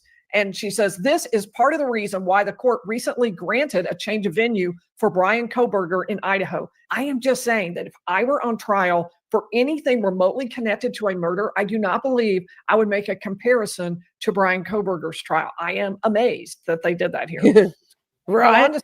What the court has to look at in order to make this decision. And the answer is whether the general state of mind of the inhabitants of the community is so infected by knowledge of the incident and accompanying prejudice, bias, and preconceived opinions that jurors could not possibly put these matters out of their minds and try the case solely on the evidence presented in the courtroom. In other words, they already know too much. They can't be fair. They can't put that aside. Now, you're going to hear the prosecution argue that's not exactly what the standard is, but this is the argument made by Donna's team. She also argued that in addition to including such prejudicial mischaracterizations, the pretrial publicity in this case now includes opinions about Ms. Adelson that this court ruled were inadmissible. And they're talking specifically about what Rob Adelson, the son, was apparently saying in the hearing that was reported on. For example, in a sealed hearing on September 6th, the court ruled that Rob Adelson's opinion concerning his mother's guilt would be inadmissible, but it's now been published, they say, in the Tallahassee Democrat.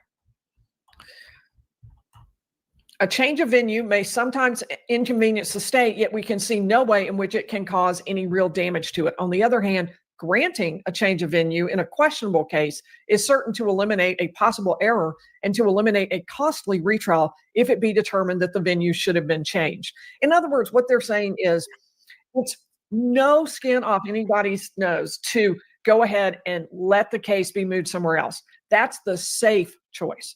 But if what you do instead is keep it here in Tallahassee, you run the risk of reversal. That's the only way you get reversed. If you move it, totally safe, because there's not going to be prejudice to the state.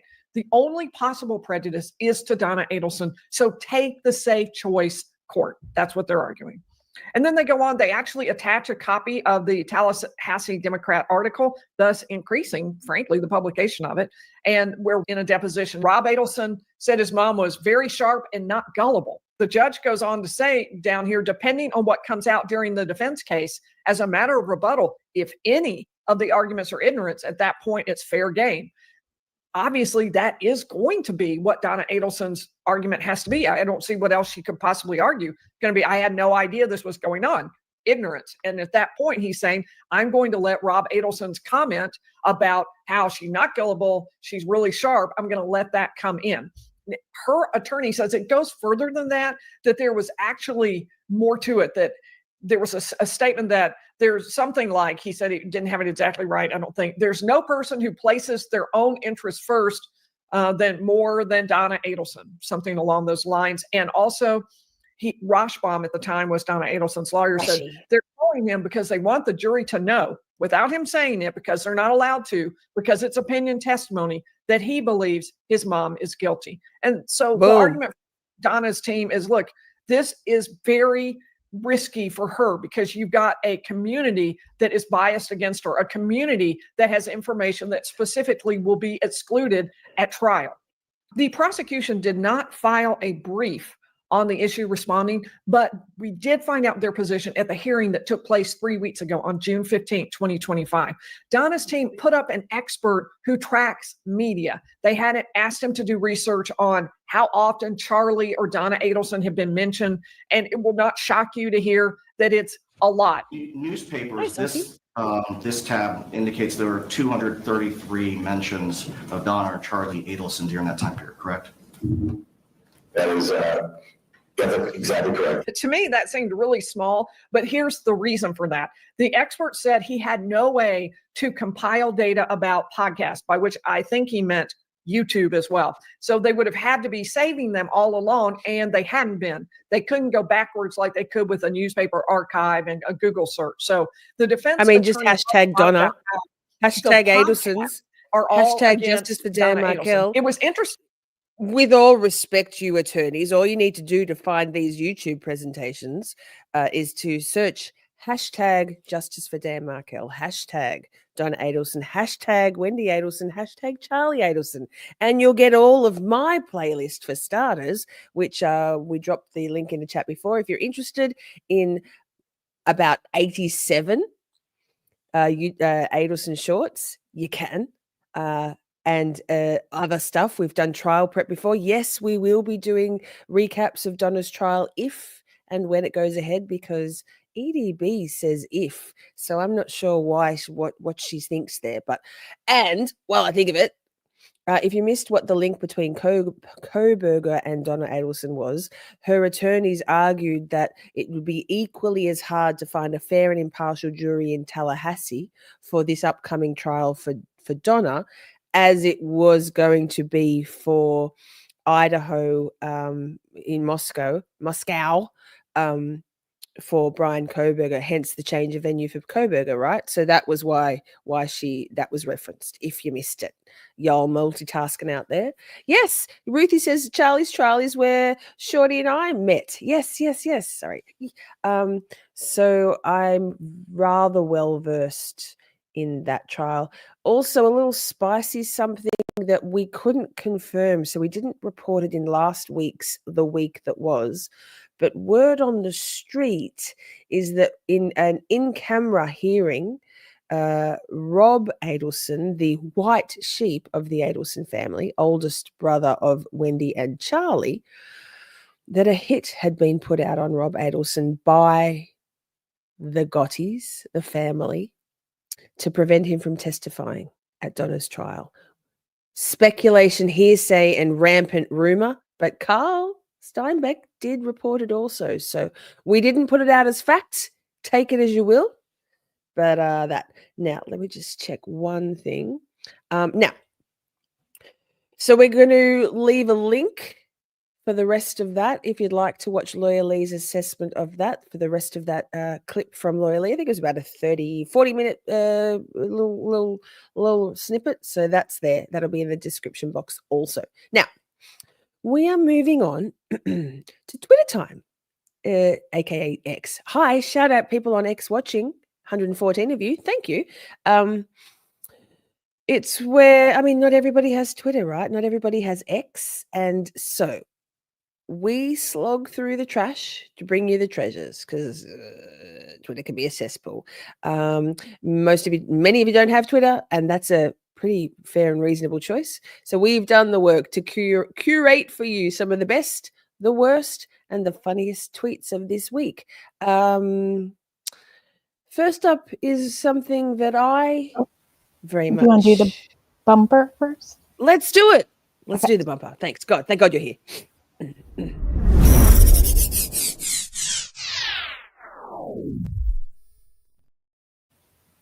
Boom.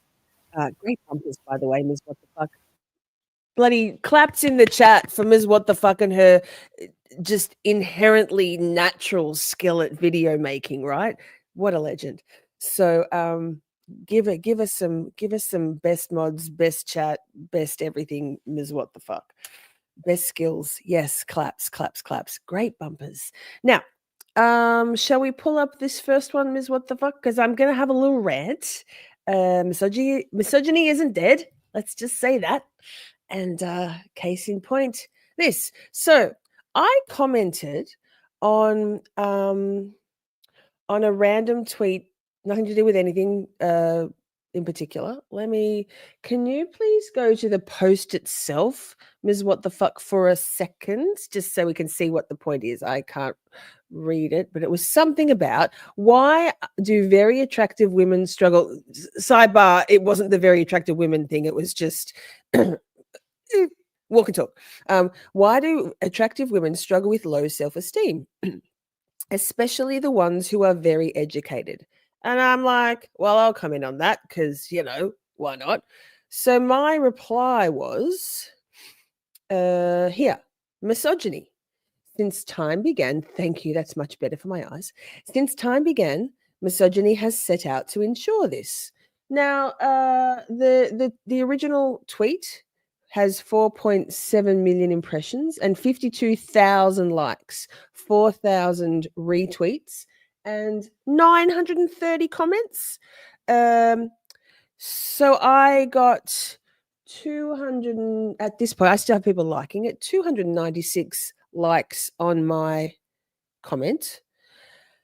And so ensued a delightful exchange with a whole bunch of men and a couple of internalized misogynistic women, because I love that for women. If you're not sure, the definition of misogyny is the hatred of women. It's the oppression that, for the sake of it. Internalized misogyny is women who hate themselves and so hate women and project that loathing. It's so. The first guy, Fletch, we have quite the interactions.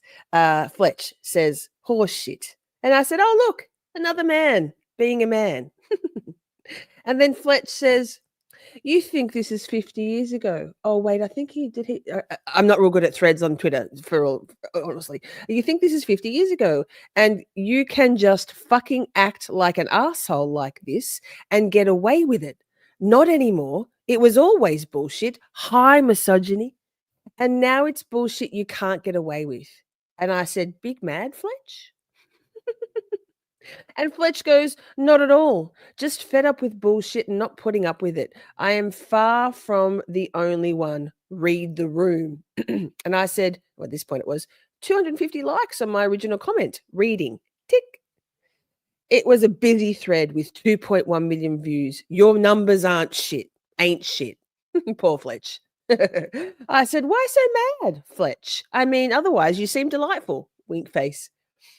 Not even remotely mad. Why are you assuming and projecting? I said, projecting? Assuming? I'm not the one swearing. All the best, Fletch. May the odds be ever in your favor. And it kept going. I think I ended up muting Fletch. Okay, so then Leah. You are a woman. Oh, wait. So Fletch says, it doesn't matter if they don't pay true odds. The vig will always get you. The vig is a jizzer for suckers. I don't know what that is because I muted him by that point, so I didn't see this. Leah said, I'm a woman. You are incredibly wrong, as women's social dynamics have perpetuated this more than men's. That's internalized misogyny, babe, but okay. Women entering the work and education environment introduced social politics. Women introduced convincing subconscious behavior for personal gain, and men got better at it. So another guy, so this is Fumario, LMAO, everything is men's fault. I mean, no. Hi, Pammy. Yes, 3 hours, girl. The week that was, we cover all of it. You'll have to watch the replay. It's been a bloody good show. Guy says, your body, my choice, women. Okay. I said, you are so someone deleted their post. No, look, the post was deleted. The author deleted a comment. It was so fucking bad. Like literally, I can't remember what it was. I should have screenshotted it. I said, you are proving my point. Being harassed for a life. Oh, it was something about wolf whistling and how I know what it was. This guy goes, my wife is an attractive woman. She gets wolf whistled and hollered at all the time. And she loves it. And I was like, you're proving my point. Being harassed for a lifetime is the product of misogyny. Seeing women as less than, as objects, as a chattel is the essence of misogyny. So then Lorena Amber, so then seeing them as desirable makes them feel undesirable. That's your position. And I said, objectified. And then Amber, she's lovely, this Lorena Amber. She goes, I'll bet dollars to donuts you're anti-modesty, wear a bikini, and accuse all men of catcalling. You know what? There's several ways of looking at everything, I suppose.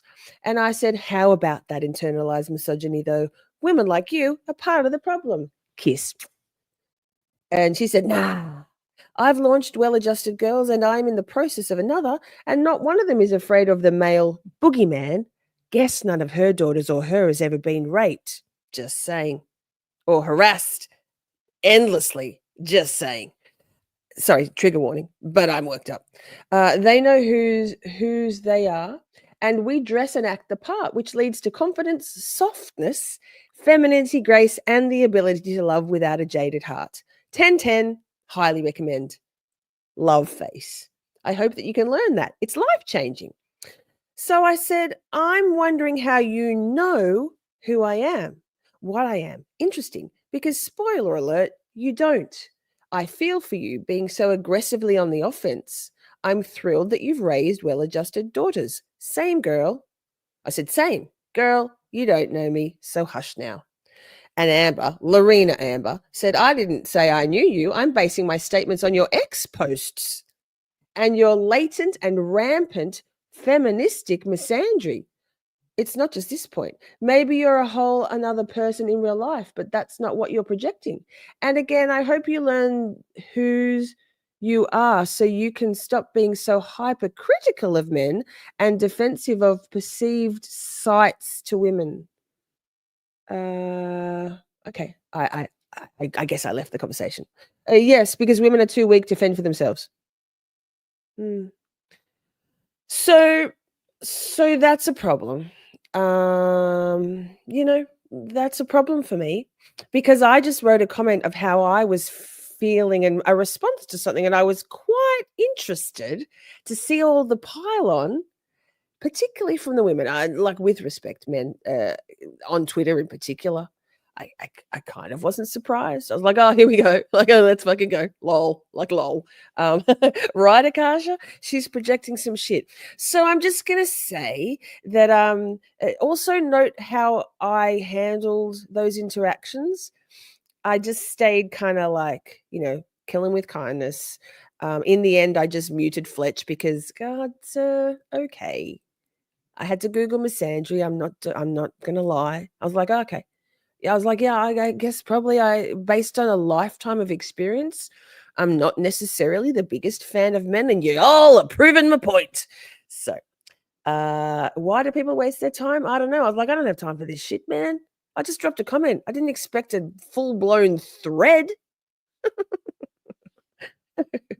I don't know, man. I don't know. And there's a lot of me thinks they do stuff to protest too much coming from the ladies in that one, so.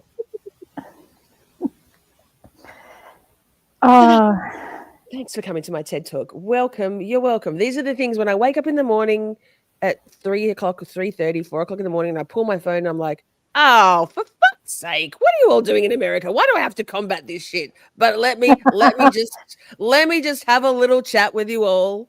Do it nicely because we don't need to stoop to swearing and assuming facts not in evidence about a Twitter account.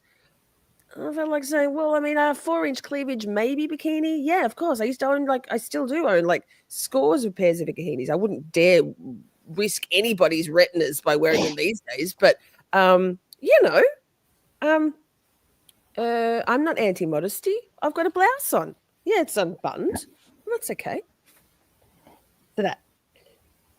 Okay. Coughing from my rant. Un momento. I can't find the sound bites anymore. No, StreamYard's gone and tidied things up for us in the back end, and it's like, wait, what's going on here? I know, I can't find anything. I was lucky when I found the applause, so let me clear my throat. I'll just say it for you. Thanks. Oh no, just coughing because I get so. Anyway, that was fun. It makes a nice change from just general anti-Karen Reid dickheads. They don't even bother with that shit. So yeah. As we move on to the next part of Twitter time, I was thinking maybe we'd do another little quick happy bumper. Let's. Okay. All right. We're going to do another koala break. And then glowing light of opalescence, soft pale pink and rounded. There we go. The koalas. Just to change the mood a little bit before we go into the next thing. Koalas have chlamydia, but it's not the same thing as the chlamydia that humans get. Just saying. I mean, Stephanie blah blah blah has researched that and confirmed different chlamydia. You can't catch chlamydia from a koala. So if anybody says to you, "Oh, really?" Hey, no, it's a different strain. Apparently, I did not know that. Okay. Well, so earlier you promised people to hang in there and we would learn more about, or we would see Bederow on the court steps. Yes. So we're going to go there with this next thing from Twitter. Glorious. Twitter brought it to us, and so we will go there now. Just as far as the Mello situation, there are issues, obviously, but the bottom line is never in 26 years have I ever seen a situation where an alleged victim of a crime calls a prosecutor in the middle of the night or while the crime is happening instead of 911 or the police. Once that happened, he made himself a witness, and that's just the way it is, and that has to be resolved. He's entitled to a fair trial. He's entitled to a trial without conflicts, and we're entitled to call someone who is a fact witness. And the fact that he happens to be the prosecutor, as regrettable as that is, it's not a basis to get a pass. So we fully expect that we will have him removed from this case and potentially subpoena him and have him testify. And I think it will be favorable. We'll see. Just as far as the Mellow situation, there are issues. Mellow, you fucking goose. The Mellow situation. The Mellow situation. The Goomba that is Mellow, sir. Yes. I shouldn't. Did we segue straight to the next relevant Bederow thing? Nope. Because I can. Nope. We're gonna. I got. I know. We have a plan. I know patience is the virtue, not when I am endowed with. But yes. I got my own stuff planned. Okay. I'll trust you. I mean, I wouldn't go that far, but. Oh. All right. So the next thing is something that we promise to do every week. Oh, good. To all new and existing members of the We Do Not Care Club. I started this club for all women going through perimenopause and menopause. We are simply putting the world on notice that we just do not care anymore. Let's go ahead and get started with today's announcements.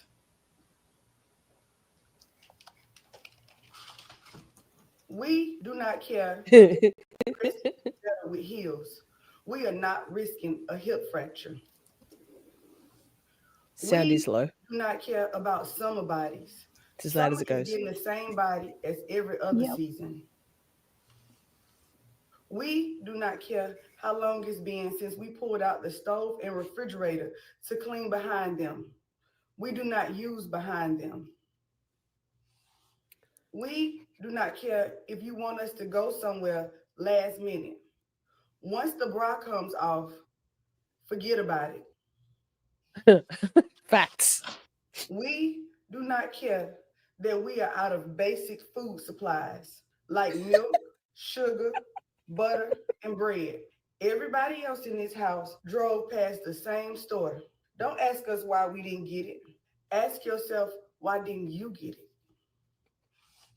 We do not care if you see us pulling our chin hair out at the red light. This is the best lighting and angle for us. Hey, man. We do not care if I have one right here. cup of coffee increases our anxiety. We will have anxiety anyway, so we're going to enjoy our coffee. We do not care if our phone does not autocorrect. You know what we're trying to say. This concludes our announcements. All members, please put in the comments what we simply don't care about anymore so I can add them to our announcements. Thank you. So good.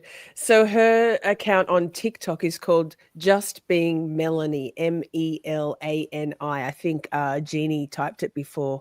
This is it. Her name. That's how. So if you look for her on TikTok, but also someone, not her, someone tweets them on Twitter, on X as well. So, but I have recently acquired Twitter and have been TikTok, and I don't follow really anybody, but I fucking follow her because she's great. She's so good. So many of them, and it's such a big movement of people like the We Do Not Care Club. So funny. It's amazing. Okay. Next up. When you sent this to me, I read it like 15 times and I wasn't sure if it was real. And I was like, I read it, I put it away. I read it, I put it away. I added it to the list and then I unadded it. So I'm just going to let you know that that's where I'm coming from on it. Okay. But this is, I'm calling this the Sean McCabe expose. Fantastic. He's lovely. Look, he's beautiful looking. He's So this beautiful is looking. from So Sean Donna. McCabe, spoiler alert, Sean McCabe is Matt McCabe's brother. He's a menace. He's a menace. Per the headline. Yeah, so I don't know if you want to read this or you want me to read this. Let me see when it comes up on my. Oh no, I'm not pressing play on my over here. Why is that? Hang on, let me get up to real time. Yikes! My stupid mouse is being crazy. Okay, wait. Let me see, because I don't mind a read. Oh no, gay, dumb, and annoying. Oh, I just saw that cute new bumper. Okay, where do we go? Until last night, I didn't know that Sean McCabe existed. So this is Jonathan Bowden, isn't it? Or is this Anthony Sanchez? I can't remember. This is Jonathan Bowen. Right. Bowen. I was aware that Matt McCabe had a brother due to the Turtle Boy trial, but I wouldn't have been able to give you a name or a face. A guy named Anthony Sanchez, who's in Mexico, it is a very good Twitter account. He's great. I love him. He's very spicy. Alerted me to Sean McCabe's existence last night. And then that's a quote of then the comment that he's retweeting. Jennifer McCabe's brother-in-law, Sean McCabe, is now doxing and threatening people on X. So what the fuck? Drop a what the fuck in the fucking chat. Law enforcement in Massachusetts won't do anything about this. And then Jonathan Bowen says, this guy has doxed my family and has threatened me. I've already screenshotted his reply to my post. I'm also reporting his post to X. The Stoughton Police Department doesn't need its time wasted with his petty bullshit at Sean McCabe. Right. I'd thought that Sean McCabe's X handle was another one of those anonymous handles due to the presence of multiple numbers at the end of the handle, which is a telltale sign of either a bot or a throwaway account. However, the sequence of those numbers equals the Centerville zip code within the town of Barnstable, Massachusetts. After I'd learned that Sean was a real person and a member of the McCabe family, not an anonymous troll, I started to get upset by Sean's thinly veiled threat. And the threat was, quote, it appears that Stoughton once again requires my leadership, and I shall return. TikTok, motherfucker. Sean McCabe. I hadn't remembered that the McCabe family was from Stoughton, Massachusetts, but Sean's post reminded me of Matt's testimony. Quote, during this time, Charles J. McCabe raised a family of his own in Stoughton, where he was very active with his children, especially in boxing and coaching of Little League Baseball for many years. That was an obituary, a quote from an obit. The McCabe boys were taught to box by their father, Brian Albert, infamously liked to box at South Boston Gym. The fact that Nicole Albert and Jennifer Weeks McCabe, who are sisters, were attracted to guys involved in boxing seems a bit too on the nose. The McCabe family is under considerable pressure right now. The FBI has investigated members of the family. When individuals are put under pressure, they sometimes don't act rationally. As a husband and a father, I decided to take some action. I went to the Stoughton Police Department this morning to discuss the situation. Waiting to speak with a police officer. While waiting to speak with a police officer, I saw this post from Kit Kat Nurse. Careful now, big boy Sean likes to assault women and run away. Seems to be a McCabe Albert way of dealing with their crimes. Run and hide. So that's an article about Sean McCabe on wickedlocal.com. And then it says, turns out Sean McCabe has a history of being violent. He was arrested by the Stoughton Police Department in 2007 after acting like an asshole at Cumberland Farms. The officer who arrested Sean, by the way, is an excellent cop who is now the chief of the Abington Police Department. My suspicions felt immediately justified. It turns out, too, that Aidan Carney has written about the guy in the past. Yes, if you recall, Sean McCabe is the text thread that Liza Little held up in court in one of the pre-trial motions hearings way back when, the motion to recuse, one of the very first for Bev, that Sean McCabe is the one who coined Auntie Bev because it was a text thread to Aiden that Aiden screenshot saying, "Carefully, you'll end up buried underneath Auntie Bev's beachside cottage home." So that. After that, so this is a quote from Turtle Daily News. After that, we didn't talk for a bit until Sean DM'd me later in the week. Oh, keep reading, Lisa. And told me to eat a bucket of pickled dicks. Delicious. He then called me a grand total of 63 times. Piss poor effort, should have been 69. On Facebook Messenger, starting at 1:50 a.m. and ending at 10 a.m., while calling me homophobic slurs on the first day of Pride Month. So he seems delightful. Does every member of the McCabe family have a drinking problem? Asks the author, Jonathan Bowen. After having a conversation with the responding police officer, I decided to file a police report. He asked me to email him a copy of my screenshot, which I will do so that we can start a paper trail. If Sean bothers my family or anyone else in the future, there will be additional documentation on file. Nick, today I learned that dicks can be pickled. Who knew? Yes, well. So that's interesting. Yes. Dickles, says Simi. Dickles, yes. Dickles. So that's concerning, right? This shit's getting concerning. Concerning. Yeah. I was like shocked. I was like, is this real? Is this yeah. And then I read it and I like looked through all the comments. I'm like, holy crap. Okay. Yep. Shock and horror. Remember that? Shock and horror. We didn't get that this time around. We just got shock. Boring. Yes. So what the fuck, Sean McCabe? You like, McCabe, you fucking idiot. Yes. All right. So next up, we have kind of staying in the Karen Reed world. We have a. Hi, Jim. Good to see you. Jim Jerry Gunn in the house. Holla. All right. We have a breaking news. So AJ stated in the recent Vanity Fair article released today that the bill from his firm for both Karen Reed trials would have been $10 million. I have two words. Do it. Do it. I'd love that. Holy fucking shit. So $10 million that he didn't make for his firm or for himself. And why would he? Justice is more important.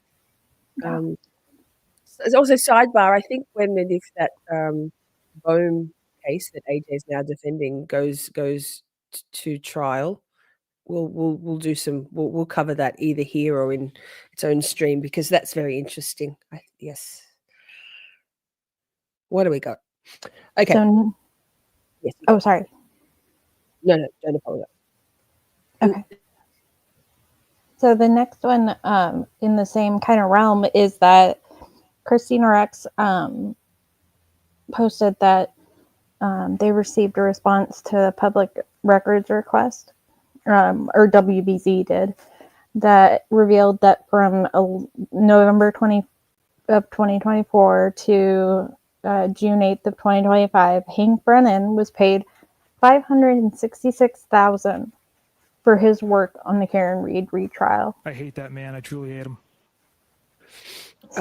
Jesus Louises. For like good work on that DUI conviction, Hank. Bravo, sir. Bravo, you little weasel demon. Right. Just absolute insanity. Insanity. Lunacy. Osana, look, says nice. Norfolk County paid over $500,000 for Karen's defense. Mm-hmm. Basically, most of their Commonwealth witnesses were resoundingly helpful to the defense, to Karen, right? Mm-hmm. Deaver. Who else? Dud Welcher, etc., etc., etc., and on and on and on. Also Shannon 1N. Yes. Speaking of,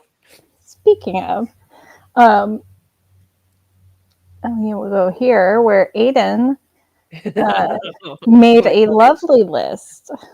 So good. Yes. Are you able to read this? Because I would. Yes, I can. So, two more. Aiden says it was midweek. Two more bit the dust today, according to Olivia Lambo or Olivia Nile on YouTube. And the Howie Carr Show, Man Shannon Burgess has been deleted entirely from Aperture's website. And Detective Jeff Kukowski, who was on the Proctor Group text and asked if Karen Reed was a smoke, has been reassigned. Just to review the damage from the investigation into John O'Keefe's death. And here we have a list. Anyway, pause, walk and talk chat. Michael Proctor, fired. Yuri Buchanan, disciplined, rehomed. Brian Tully, disciplined, rehomed. Brian Higgins, desk duty. Brian Albert, retired, heckled in public. Kevin Albert, disciplined. Kelly Deaver on leave and also thrown under the bus, as we talked about earlier in the stream. Katie McLaughlin on leave. Kenny Berkowitz, retired, dead. Helena Rafferty, excuse me, retired, being sued, possibly losing mansion in, can't see that. David Traub resigned. David DeChico rehomed. Jeff Kotkowski rehomed. Nicholas Guarino rumored to be retiring. Shannon Burgess fired. Hold up. Pull up, bitch. It gets fucking hilarious now. Jennifer McCabe, social pariah. Colin Albert, college dropout. Matt McCabe, fat. Oh my God. I literally spit out my drink when I was reading this, scrolling through Twitter. Chris Albert had to testify he's scared of Turtle Boy, likely to lose re-election next year. Tristan Morris, broken watch. Caitlin Albert, married to a guy who can't stand her. Nicole Albert, miserable, hates life. Julie Albert, miserable, hates life. Bukake clip forever. Julie Nagel, piece of shit. Kerry Roberts, certified retard. Paul O'Keefe, douchebag glazed donut. Peg O'Keefe, least sympathetic murder victim's mother. Hank Brennan, disgraced and humiliated. Lindy Gattani, no more intimidator.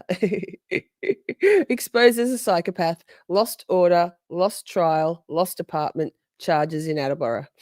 Krusty Panties, multiple charges of witness intimidation and violating HPOs, lost job, snitches for couches. Joe Warren, charged with witness intimidation. That's antiquated rogue.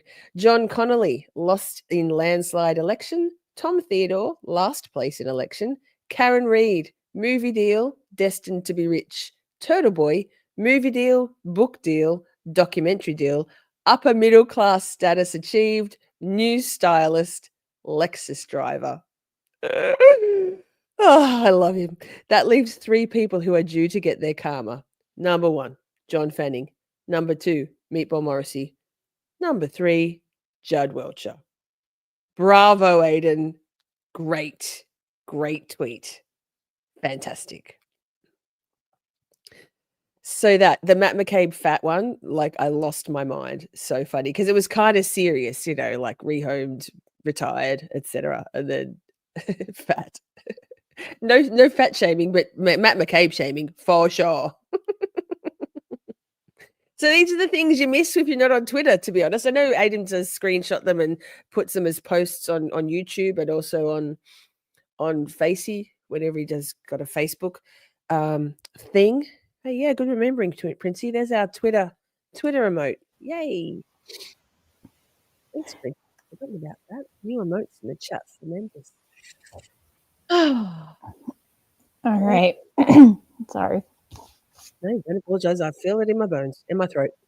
All right. So the next one we have is a little bit of a look back, a look in the past. Nick Rocco. I think most people know who he is. He joined Twitter recently. Yes. with his own account. And he posted this really great video from the war room in trial 1. If she changes her story, what am I going to do? Question. Hang on. If she changes. Go, girl. Ma'am, you testified before a federal grand jury. You I can stop saying that. Another grand jury. You can't even say that. Another You testified proceeding. in another proceeding.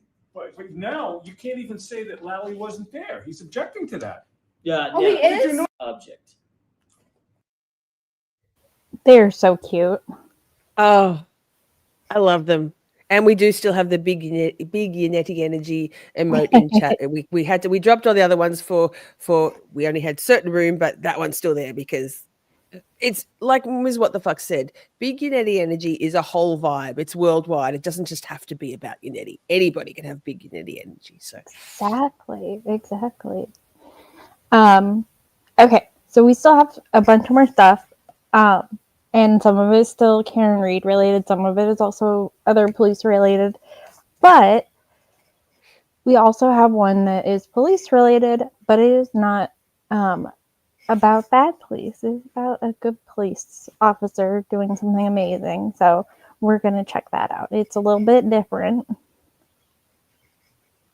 Yes. Help me, please help me. What do you need? What do you need? I need to get to the hospital. Can you Which hospital? Please. Which hospital? I don't know. Let me put up the phone, please. Let me see where the closest one is.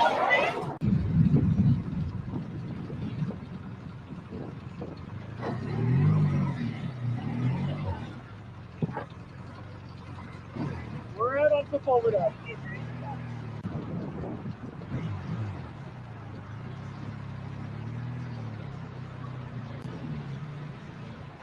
Leave your keys, I'll park it for you. Leave your keys, I'll park it for you, okay?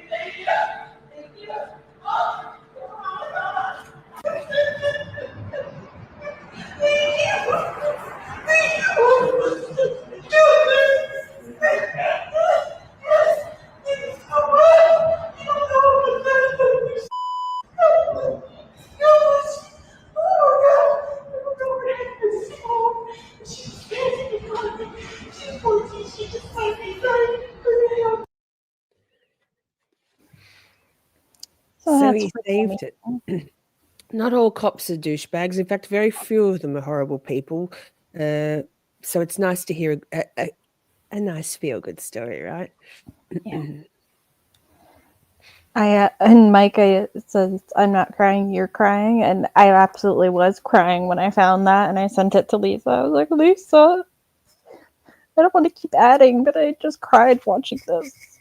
So we initially said, I'm sure we can limit the week that was to a couple of hours, and that way we have time for another stream. We still have time for another stream, but 2 hours, lol. Yeah. Okay. So we have just a couple of more. Yay! We are getting close to done. So I'm going to share this one.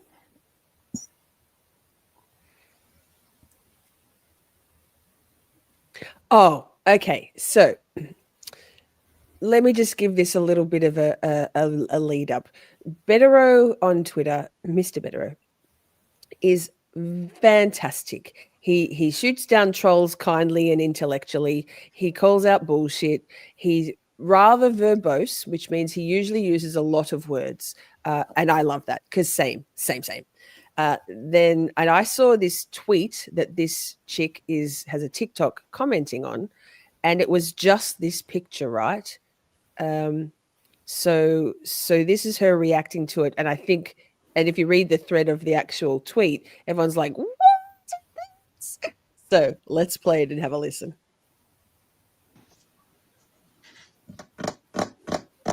Listen, Attorney Mark Bederow, if you're going to do things like this and tease us all, I mean, this just happened.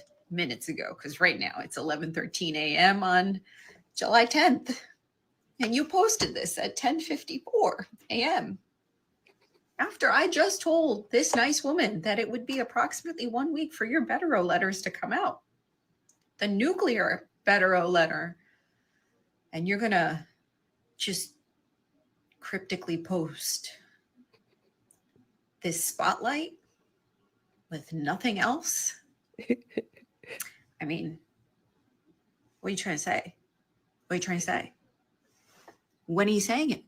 And is it coming? Is it coming now? Is it coming tomorrow? Is it coming in the next 2? When is it coming, Mr. Bederow? We need to know. Don't do stuff like this. What are you doing? What are you doing? Exactly. It's I think shit's about to get really exciting in Norfolk County. I'm just saying. Yeah. And you should absolutely go find the actual post. If you are on Twitter, find the actual post because people's reactions are hilarious. So good. The number of times I send you a tweet and I say, no, but read the thread. Read the Yes. replies within the replies, like, girl. Yes. Okay, we have one more for Twitter time, and then we'll move into the last segment of the of this stream, and then yay, the week that was. Yeah.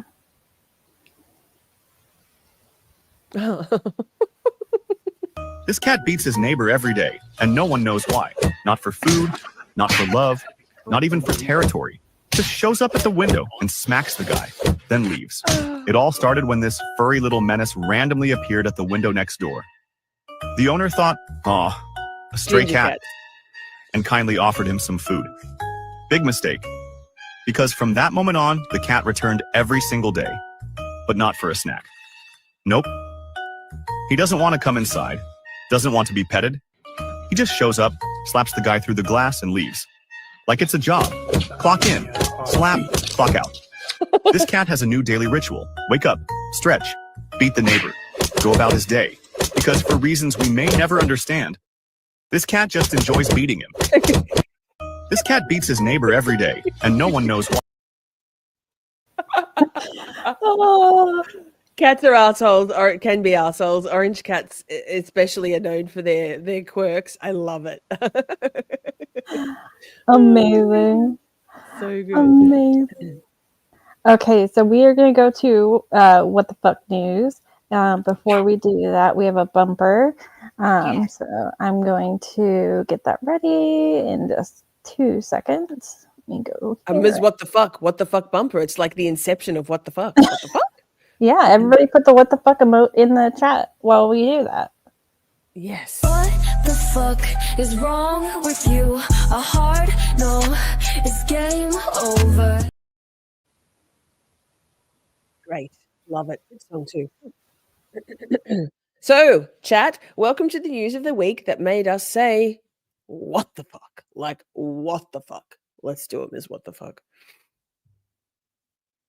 All right. So, we covered this last week. This is a Boston police, former Boston police sergeant who was charged with CSAM, child sexual assault issues. We covered this last week. It was a confronting and very graphically reported clip, which was somewhat shocking to some of our viewers. But his bail this week was reduced from $250,000 to just $50,000. Like, what the fuck? What the fuck? Play the clip, Ms. What the fuck? Hang on. We don't have it. Add to stage. There we go. I was talking. Oh, were you muted? Yes. That was on me. Yes, I love it. See, it's infectious, contagious. Yes. So with this one, we don't actually have a clip. We just have the text, and that is pretty much the whole story. The biggest thing is that he was released, and the judge sternly warned the officer against engaging in any form of commercial sex if he posts bail. Pretty gross, pretty disgusting. What's he doing over there, Massachusetts? What's with that? Yeah. So that's it for that one. Good. That's all he deserves. No air That's for this all. fucking loser pedo. Yes. 14-year-olds is a child. I'm going to Yeah. go there again. It was a 14-year-old, a real person, not a sting operation. Doesn't matter. Doesn't matter if it's a 2-year-old. Doesn't matter if it's a 15-year-old. A child is a child is a child. There is no ability to consent. Doesn't matter if money exchanged hands. It's not consent, and that's not okay. 50 grand is not okay. Just saying. Exactly. He's back in the public. He's back in society. What the fuck? Exactly. Okay, we're gonna go to the next one, but before we do that, we're gonna do a little bit of a bumper just to cleanse that bullshit out of our system. Yep, good.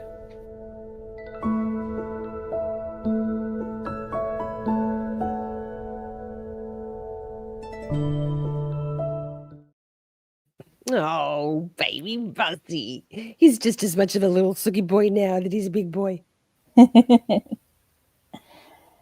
And with that, we're gonna go to the last what the fuck one, and this is a weird one that I have all the ick on. A weird silicone phone case. Oh, I read human skin, and it can even get sunburned. So why? I have big why? What the fuck? Why? It's like what the fuck? Why? Right? Why? That's disgusting. This flesh-like phone case is a creative reminder to protect yourself from the sun. The researcher has partnered with a company to create the skin case. The skin case. Ew. It looks, feels, and burns just like human skin. And there's it's I'm just telling you, it's gross. That's what it looks like. Can we zoom? No. We can if you really want to. But there's more pictures. There's more pictures. Because they made it in different colors and different types of skin. Do you mean like different nationalities, different different races? Wait, so like you can match your skin tone for makeup? You can yeah. Why though?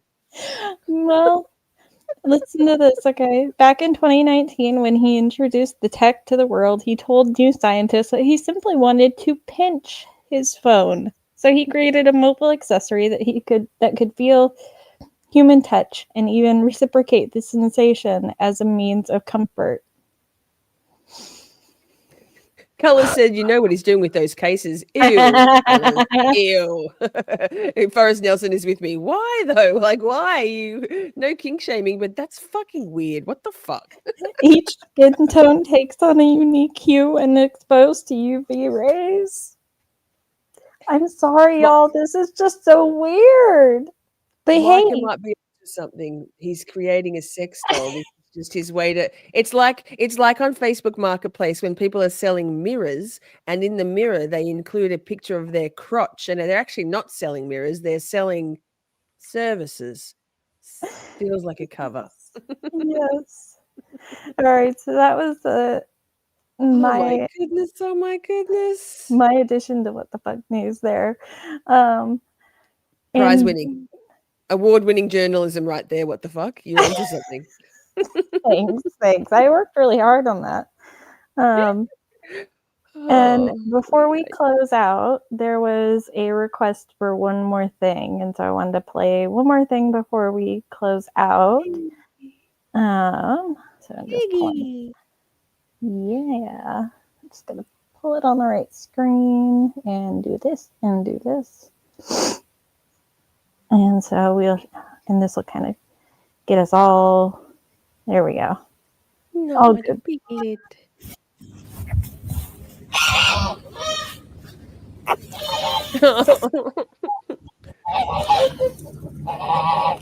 Oh.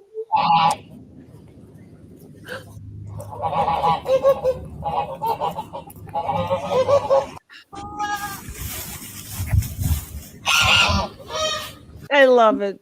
I love that little piggy. It's the best. He's the best. I guess it's a girl. She's got a lady's bonnet on. Yes. Hi, Puppy. Puppy says I like it too. Well, that's okay. it for me. Thank you so Bye. much, Liz. What the fuck? Yeah. Bye. Bye. That's that, chat.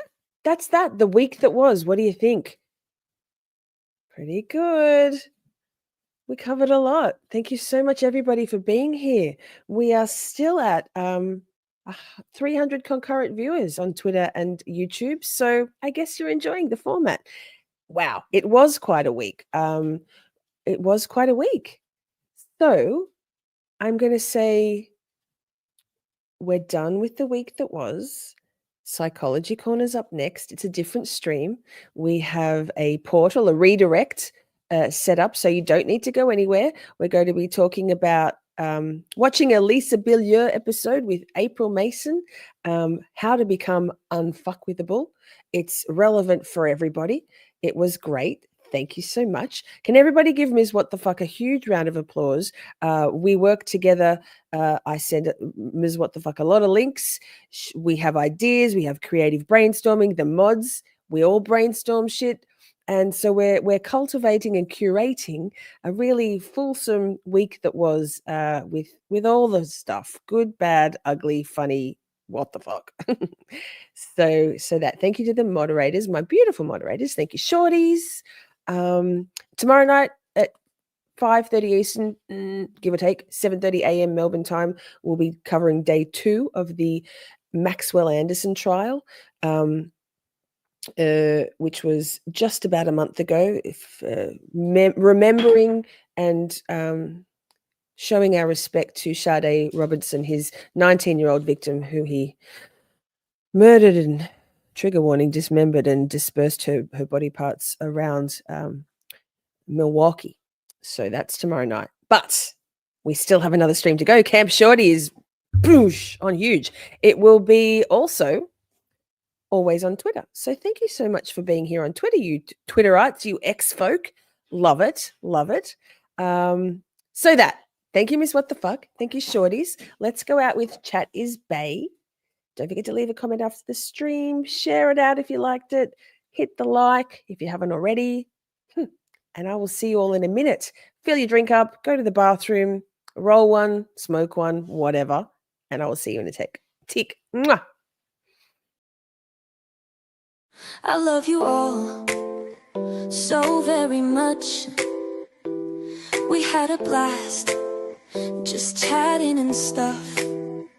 Things may have gone bit off the rails. Professional when all else fails. 'Cause chat is babe, so much to say.